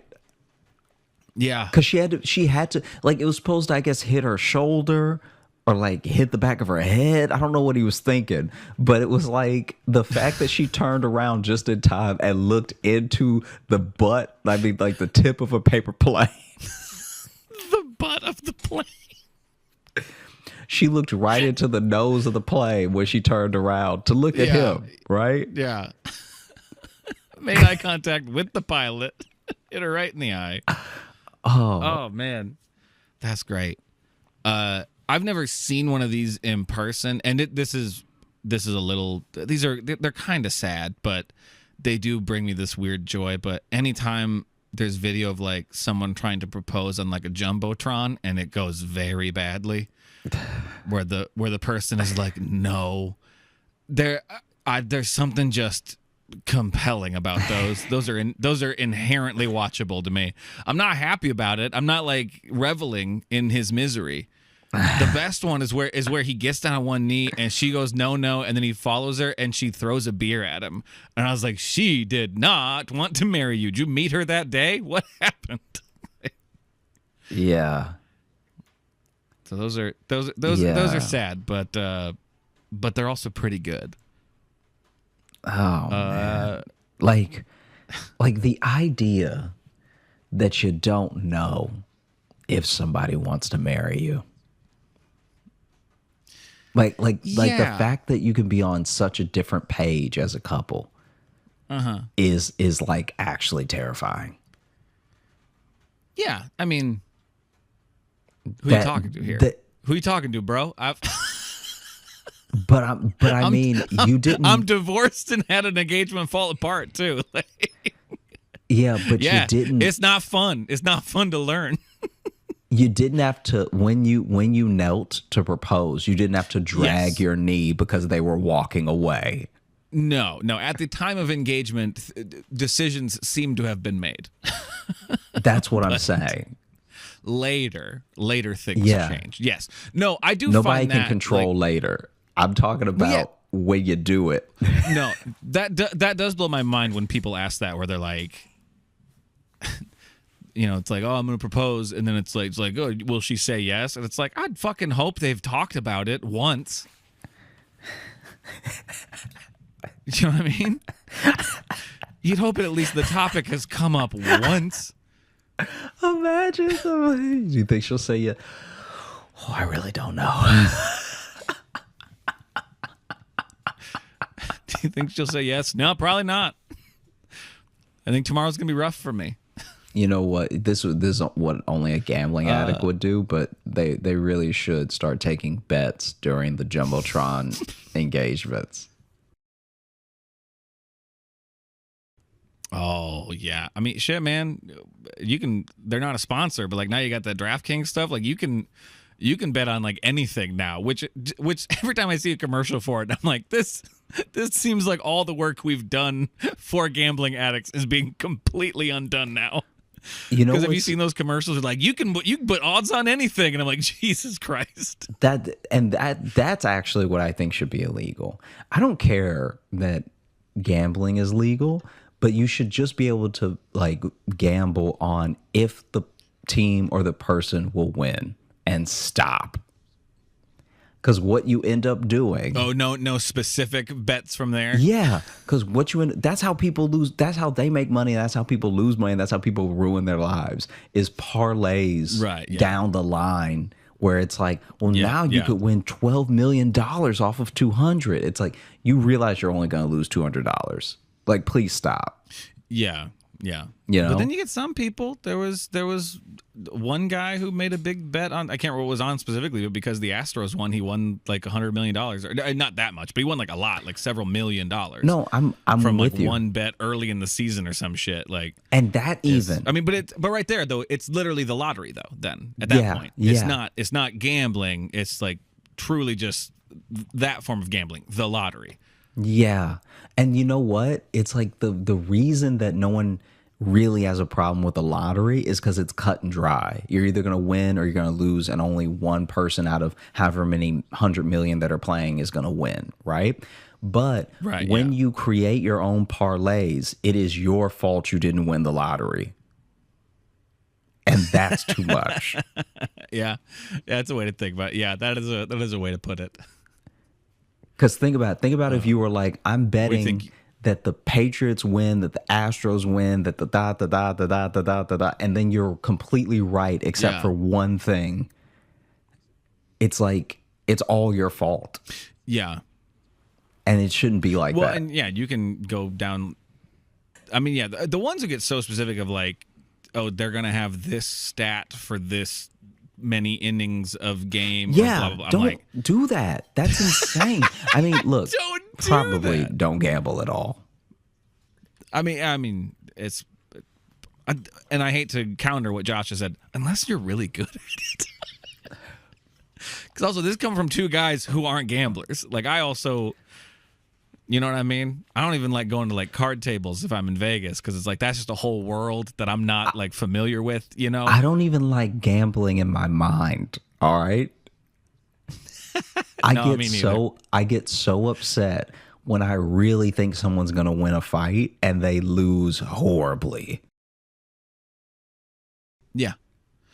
Do you know how tiny of gambles I make? Like even when I play, not even when I play like cards with people, but if I play like in video games where there's like a game you can play within the game and you can bet, I am the stingiest of gambler in a game where I'm not me and it's not real money. It's like I'm forcing this digital character to sit down and play a game that he clearly doesn't really want to because I'm not I'm not even betting. Yeah. Yeah, I'm with you. I'm scared to bet, like, what is that, fourth person by that point? I don't even know what that is. Yeah. Do you want to do our email or should we wrap her up? No, let's wrap her up. Thanks so much for listening to the Josh Johnson Show. We had a great time recording. I hope you had a great time listening. If you are looking to catch up with us on any of the socials, you can find me at Josh Johnson Comedy on TikTok, YouTube, and Instagram, where we're going to be posting clips of the show. And if you're looking for Logan, You can follow me on Instagram at Logan M. Nielsen. And if you want to get into our mailbag, you can email us, joshjohnsonshow@gmail.com. And again, if you want to submit your favorite episodes and moments of the year for the Josh Johnson Show, there's a link in the episode bio. Click on that, and you won't have to create an account or anything like that. It's just click on it and send your thoughts, and then we'll make our best of episodes. You can also join our Patreon if you want bonus stuff. We got some bonus podcasts and some video stuff and other update things that we put there. That's patreon.com/Josh Johnson Show. And also in the links that we put down below, you'll also find our specific Linktree stuff and website things. And on there are tour dates coming up that Josh just announced that he's doing a tour next year, and I'm going to be on some of them as well. So go click on that and see what the beginning of 2023 is looking like for us, and maybe you'll be able to come see us. Yeah. And in the meantime, have a great rest of the day. Virtual show. Live virtual show, too. Sorry. Live virtual show, yeah. December 17th, right? Live virtual show. Forgot about that. The last one of the year. That's December 17th, I believe. Correct? Saturday the 17th? Yes, it is at 6 p.m. Eastern Time. I'm getting all the plugs in, man. Plenty of chances to see us and interact with us coming up, so take advantage. Sorry, Josh. Take it away. No, you're good. Until then, have a great rest of the day and an incredible weekend. We appreciate you. Bye. Hey, thanks so much for watching. Please like and subscribe. It really supports the channel. Hit the bell notification because apparently it's the only way YouTube will tell you that something happened. And just tell a friend. That's the biggest thing you could do. Just tell one person in your life that you like, maybe you don't like, that this video happened to you. We release the podcast every Thursday on all the podcast apps, so you should find us there and subscribe on those and comment and leave reviews and whatever on all of them. And also, if you want bonus stuff, you can join our Patreon, patreon.com/Josh Johnson Show. We have bonus podcasts and videos and stuff there, and we'd love to see you.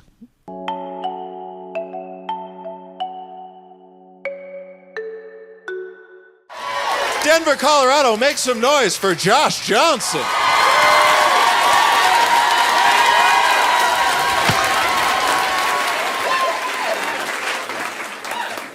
It's when you travel a lot, you know, there are things that happen that are sometimes simply unfair. You know, and I mean past the regular stuff, past a delayed flight or anything. Years ago, I had a flight to Boulder, and I was coming from Chicago, and I had a window seat, and the man next to me was eating a whole rotisserie chicken.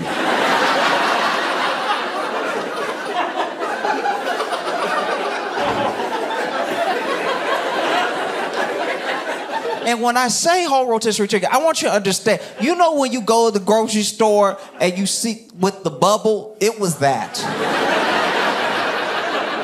This wasn't just some chicken, it was a whole chicken. And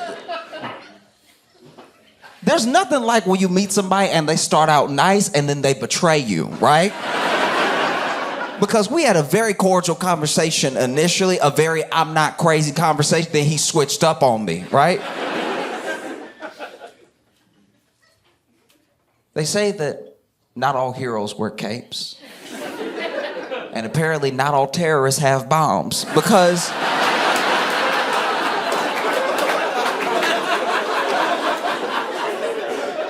the way it started is basically my man was in the middle seat, and you always have to be nice to the person in the middle seat, because if they're in the middle seat, their life is not going well right now, okay?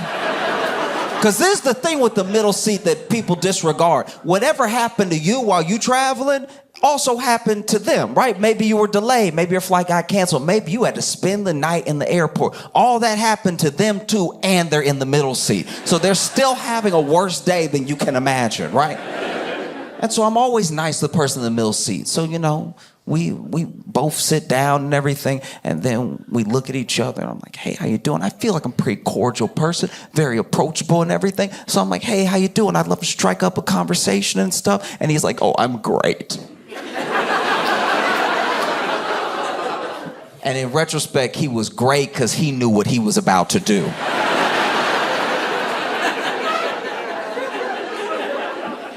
And then we just started chatting, right? He was like, why are you flying the boat? I'm like, oh, I'm going to do a show. Why are you flying the boat? He's like, oh, I'm going on business. I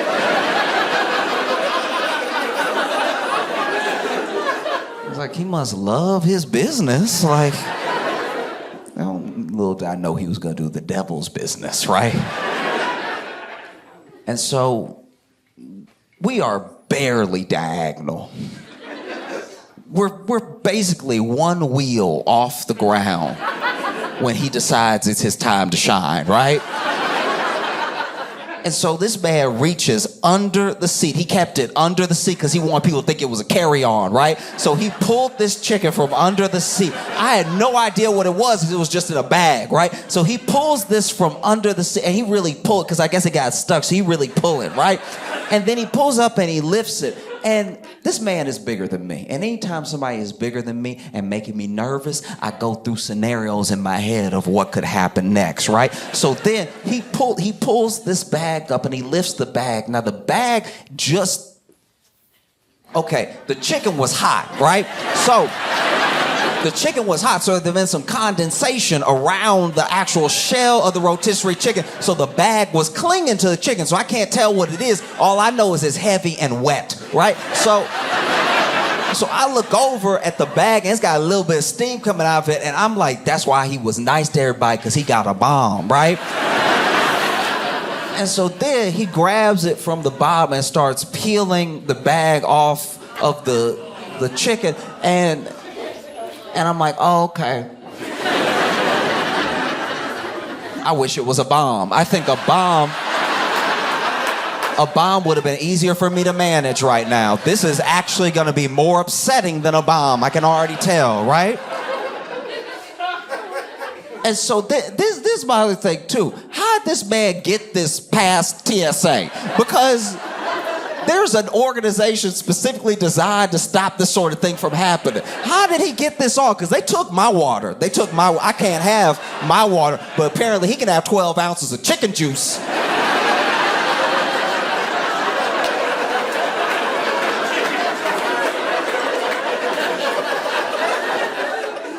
So then he holding it up, right? And I'm not gonna lie to you, even when we were just chatting and stuff like that, I thought he smelled like chicken when I met him. And I felt crazy because I was like, who just smells this much like chicken? I've never been around anybody before who and when I say he smelled like chicken, he smelled like he was the chicken, right? Like he smelled like he had just danced out the oven just now, right? Like he had chicken cologne, right? And so then he's got the bag, and usually I'm a very like live and let live type person, right? Just let everybody do their thing as long as it's not harming anybody, right? And I don't like when things are like exclusion just for the sake of being exclusive, just for the sake of other people not being able to have it, right? Like we made it this price so some people can't come. We made it this price and what. But I will say, I do like, we need to keep planes plane prices, because when planes are bus prices, bus behavior comes to planes.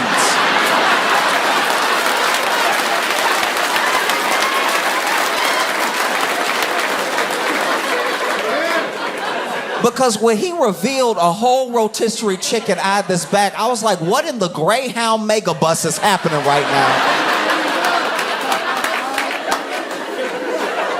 This is not behavior for the air, right?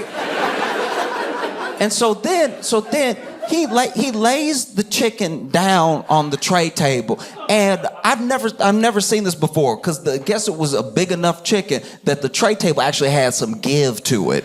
And I've taken naps on the tray table and haven't bent it back like that. That's an FAA unregulated amount of chicken.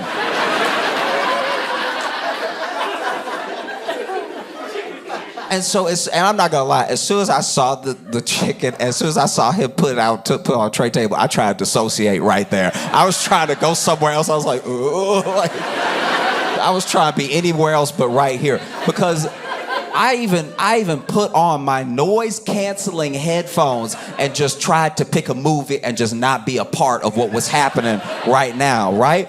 But okay, I've got them on, right? I picked the movie, and I am trying to watch Moana, okay? But all I can hear is the sound of him eating chicken in my... Babies can't get in here. Like...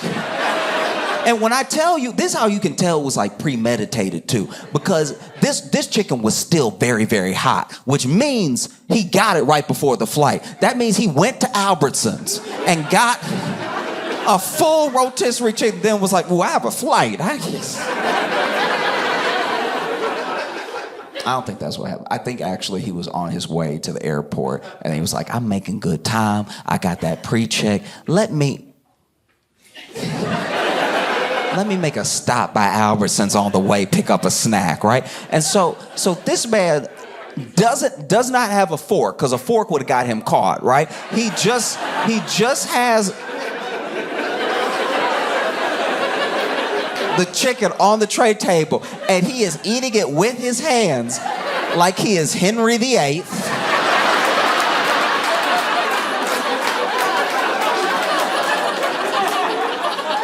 And we are at a royal banquet dinner where the queen just gave birth, right? He really ripping into the chicken while picking his movie, right? Just fingers, fingers, fingers, fingers, fingers, fingers, fingers, fingers, right? And so in my head, I'm like, what do I do? Because somehow this isn't illegal. See, that's a problem with our lawmakers, right? Our lawmakers write the laws after stuff happened. They're not thinking ahead to things that should never happen and writing a law for that. And likewise, with the airlines, they don't come up with the rules ahead of time. They wait for crazy stuff to happen, then they change the rules. But they should have sent it in your ticket, in your confirmation email for your ticket. They should have been like, hey, also, please don't bring any chicken from home, all right? We have all the chicken you need. The airport got you, okay?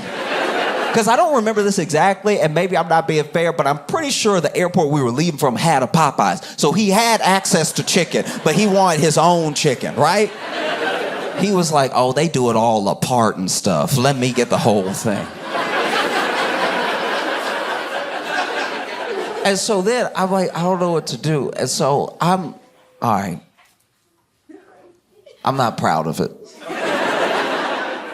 And I want to be clear, I didn't do this right away, right? Because even when he pulled out chicken, put it on the tray table, we are here. Like, he acted quickly. But by the time I did what I did, he had got down to the bone, okay? So he had a little bit of breast, a little bit of wing, a little bit of thigh. He had a good amount of his chicken. It looked like a crow had got to it by the time I did what I did, okay? But basically, I was like, I can't do this. I can hear it. I can't stop hearing it, right? And so I just pretended to fall asleep, right?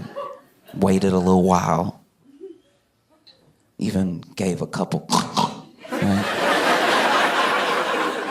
Because if you do the pig snores, people think it's a deep sleep, right? And so I pretended to sleep. And like, this is my thing. You probably experienced this. When you have somebody, maybe you're dating somebody and they sleep over for the first time and you see what type of sleeper they are, right? Because some people are like little squealers. Some people...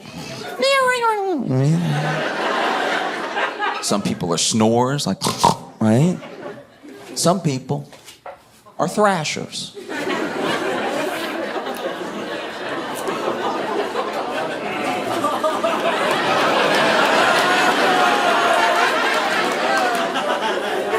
I've been thrashed many times in my life. Actually, it is weird. You ever be sitting there laid up with your partner and then they thrash you and you're like, was weird that your fist was closed. Like it's...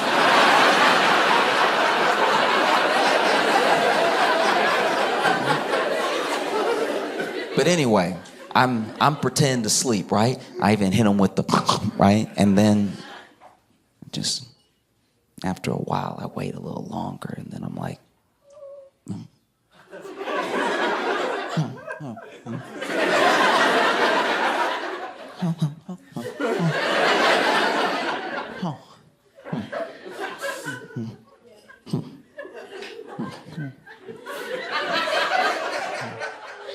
bah! And then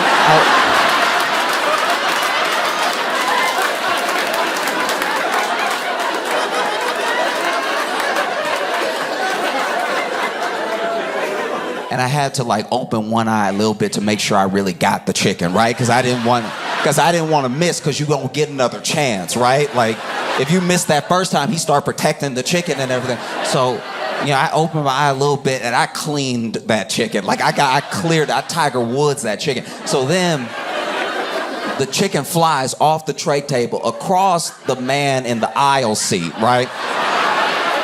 I forgot to mention there was someone else who witnessed this entire thing. I'm actually very interested in what his perspective was, because he didn't have headphones on, so he heard him eating the chicken in his ear. And I'm telling you right now, if it was bad for me, it was horrible for him, because the sound of a grown man eating a rotisserie chicken with his hands does sound exactly like a dog eating a person. It's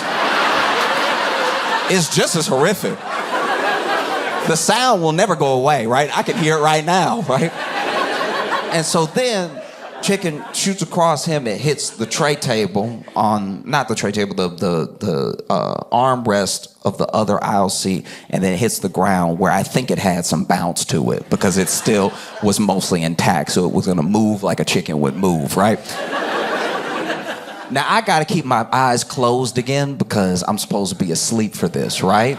But I do hear a muffled scream through my headphones, and I don't know what it was because once again my eyes are closed. So I don't know. This is what I think happened. We were, as a plane, we were making a little bit of a turn. We were at a little bit of an angle, right? So we weren't still ascending, but we were like dipped a little bit like this. So I think that the chicken hit in the aisle, rolled back a little bit, must have rolled into a new person's aisle, right? And so then it rolled into their aisle and they looked down and all of a sudden they got their foot in a chicken, right? And that, because it wasn't a scream like, it was a scream like, and that's...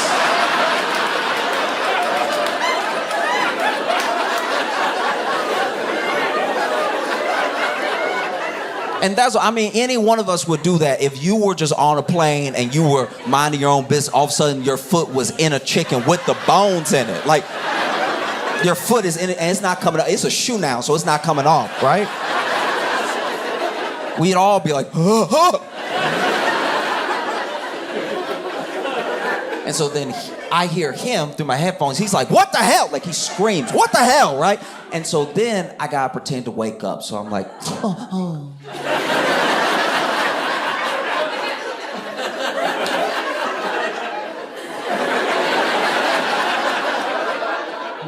Oh, what happened, right? He's like, dude, you knocked over my whole meal, right? He's like, yell it. I'm like, oh no, did I? I'm sorry.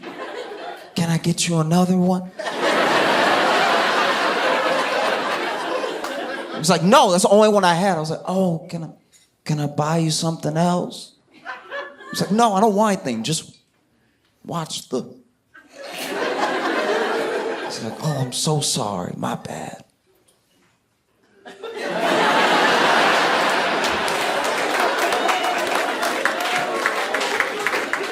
And then I did just have to sit next to that dude on the plane for the rest of the trip.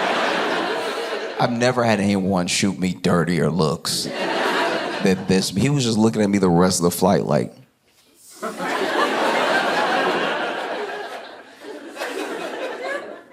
I wish I had a bomb.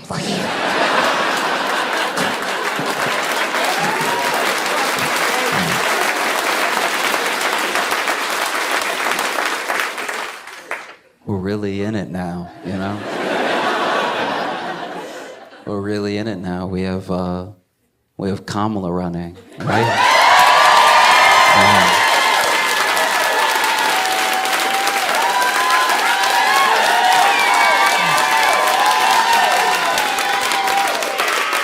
You want to know the wildest thing about Kamala running is I saw her first like 2 campaign events, right? And just to have somebody talking regular.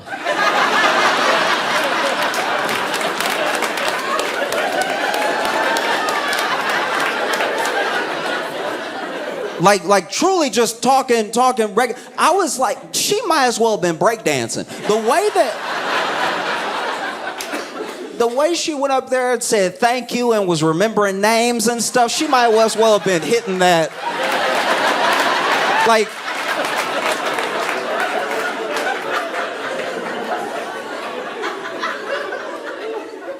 yeah, it's wild. You know, because some people say that, you know, they don't see Kamala as president, but I see Kamala as president because I thought she already was president, right? And what I mean is, when Biden dropped out, I got a notification on my phone, and the notification on my phone was from a news outlet who worded the news very poorly in the headline, because I was at home and all I saw was Biden's gone, Kamala's in.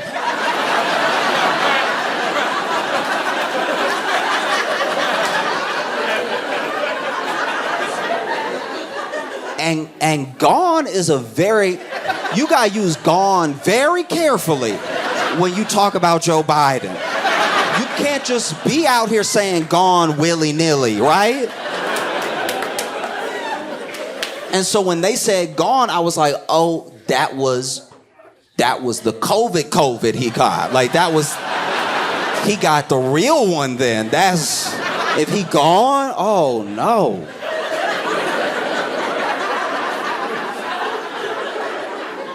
And then I realized that he had actually stepped away. He had dropped out, and I was like, "Oh, thank goodness!" Because like this is the thing that now that he's out of the race, I do think it's very important to have an honest conversation about Joe Biden, about his presidency, right? Because this is the thing that people forget about Joe Biden. Joe Biden is a granddaddy, okay? So for a president, he seemed slow. He seemed a bit weak and frail. For a granddaddy, he was killing it.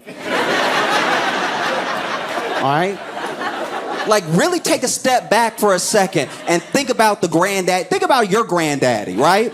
What's on the agenda in a day for your granddaddy? Really be fair. Really be honest with yourself. What do you expect your granddaddy to do in a day? First thing on the docket is to wake up, hopefully.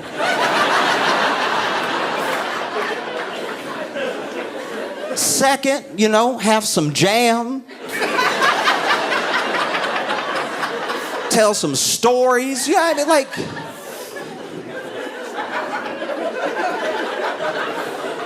Watch some westerns, and then there's some naps to get got, right? You don't fly your granddaddy on 13-hour flights and then make him talk to a whole country and then be like, he doesn't seem up to the job. Like,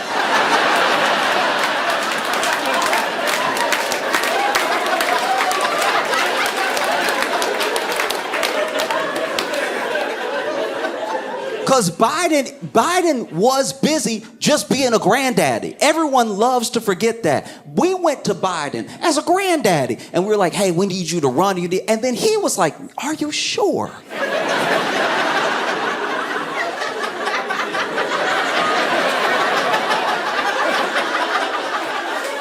And we were like, yeah, we think you're the only one that can do it. Please run. And then he ran, and then he won. And then for 3.5 years, nobody did any homework.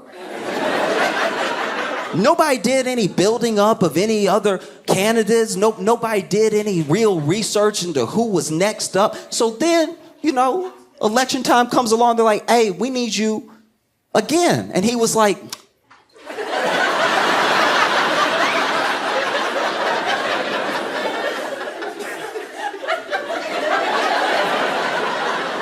I'm more granddaddy now than I was before.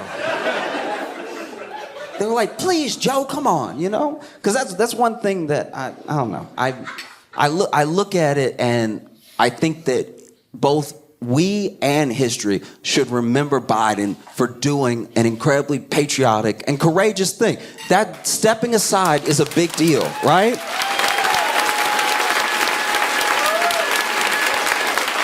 And I want him, it's something that I hope he always knows that we appreciate. For better or for worse, we appreciate it because, some people wouldn't have done that. Some people would have let their ego get in the way. Some people, because this man told the world, he met with world leaders and told them, guys, I'm running, I'm going to win, it's going to be fine. And then he had to drop out, right? Dropped out on a Sunday in a tweet.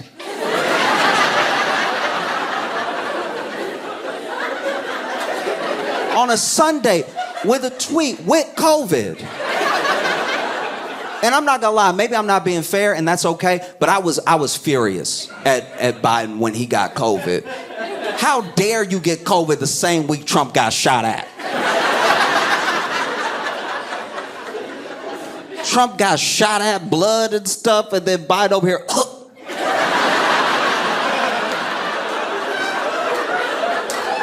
I was furious.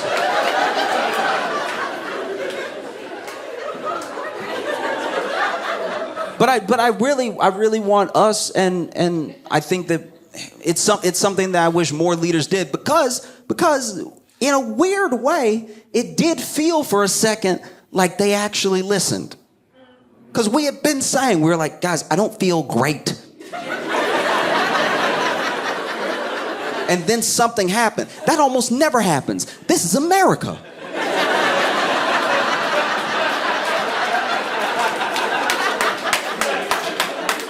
And I think there's like this weird asterisk on his political career and on his legacy now, because then people are like, where does he go from here? He's still president for like 6 months, and we're already like, where does he go from here? Oh, that's so sad. I don't think it's sad at all. I think that Biden has a chance to stamp his legacy now. This dude he's done. He said he's done. He's not coming back. He's not running for anything else. He's towards his twilight years and everything. Like this is it. So he has the chance to do what every politician ever promises that they're gonna do. You gotta remember, when people run for the first time, they're talking all that good stuff, right? When people run for the first time, I'm gonna do this, I don't care, I'm not taking anybody's money, I'm gonna do this, and then they get in and then they get got, right? Then all of a sudden they're talking like an assistant manager zombie. They're like, well, we have to really look at the votes. What'd they do to you? But Biden doesn't have that. He has to worry about a second term. He doesn't have to worry about next position. This dude could have the most radical presidency for the rest of the time that he's in office. He has months left to exact some of the craziest change you can imagine, because he's never coming back. This is it. This is what people wish our politicians had, right? Because you don't know who somebody is until they put in their 2 weeks.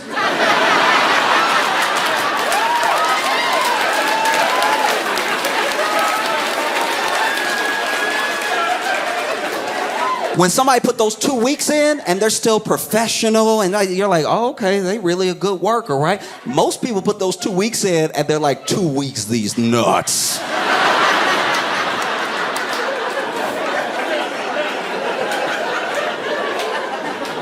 Dude, Biden right now has the power to just go ahead and just drop executive orders like mixtapes. This dude could just straight up say, hey, everybody gets free lunch and come and kill me. Right? Free school lunch for kids. Everybody get maternity leave. How about that? You can fight me in court. I won't be there. You can fight me in court. Right? And then you look at, you look at Kamala and what her campaign's gonna be like and what the opposition against her is gonna be like. And it's already started in some sense, but you can tell that people don't really know how to attack her. Not exactly, right? Like they're gonna try the regular stuff, like the racist stuff and all this. She'll get some sexism. Don't worry, she'll get it. She'll get some sexism. But like really attacks, like things that make you go, ooh, I don't know about Kamala, right? They don't know. And you can tell they don't know, because okay. I saw this, one attack I saw against Kamala. This is wild. Okay, let me see. All right. No, I'm just looking around, because I feel like, look, I think maybe only the black people will get it first, but I'm gonna bring everybody along, right? Because then basically there was an attack on Kamala where they were like, Kamala Harris's great-great-great-great-granddaddy was an Irish slave owner that went to London to oppose abolition. And then every black person I know was like, yeah.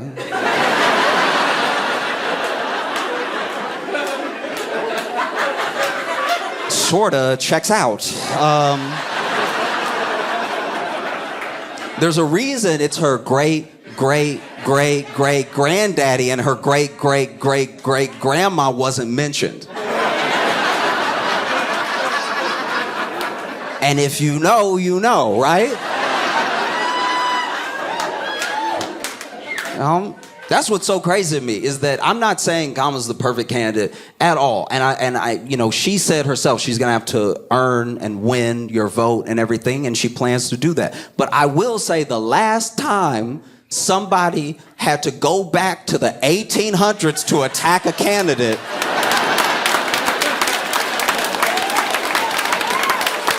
was maybe never.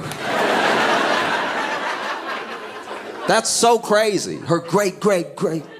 Yeah. But then you should ask some more questions, like, why is that? And then, oh.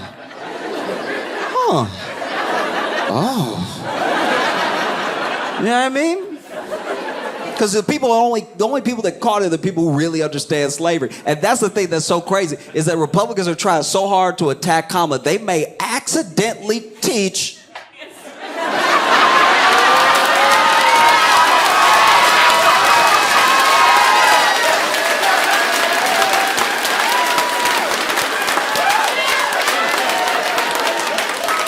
like, I thought you burned all the critical race theory books.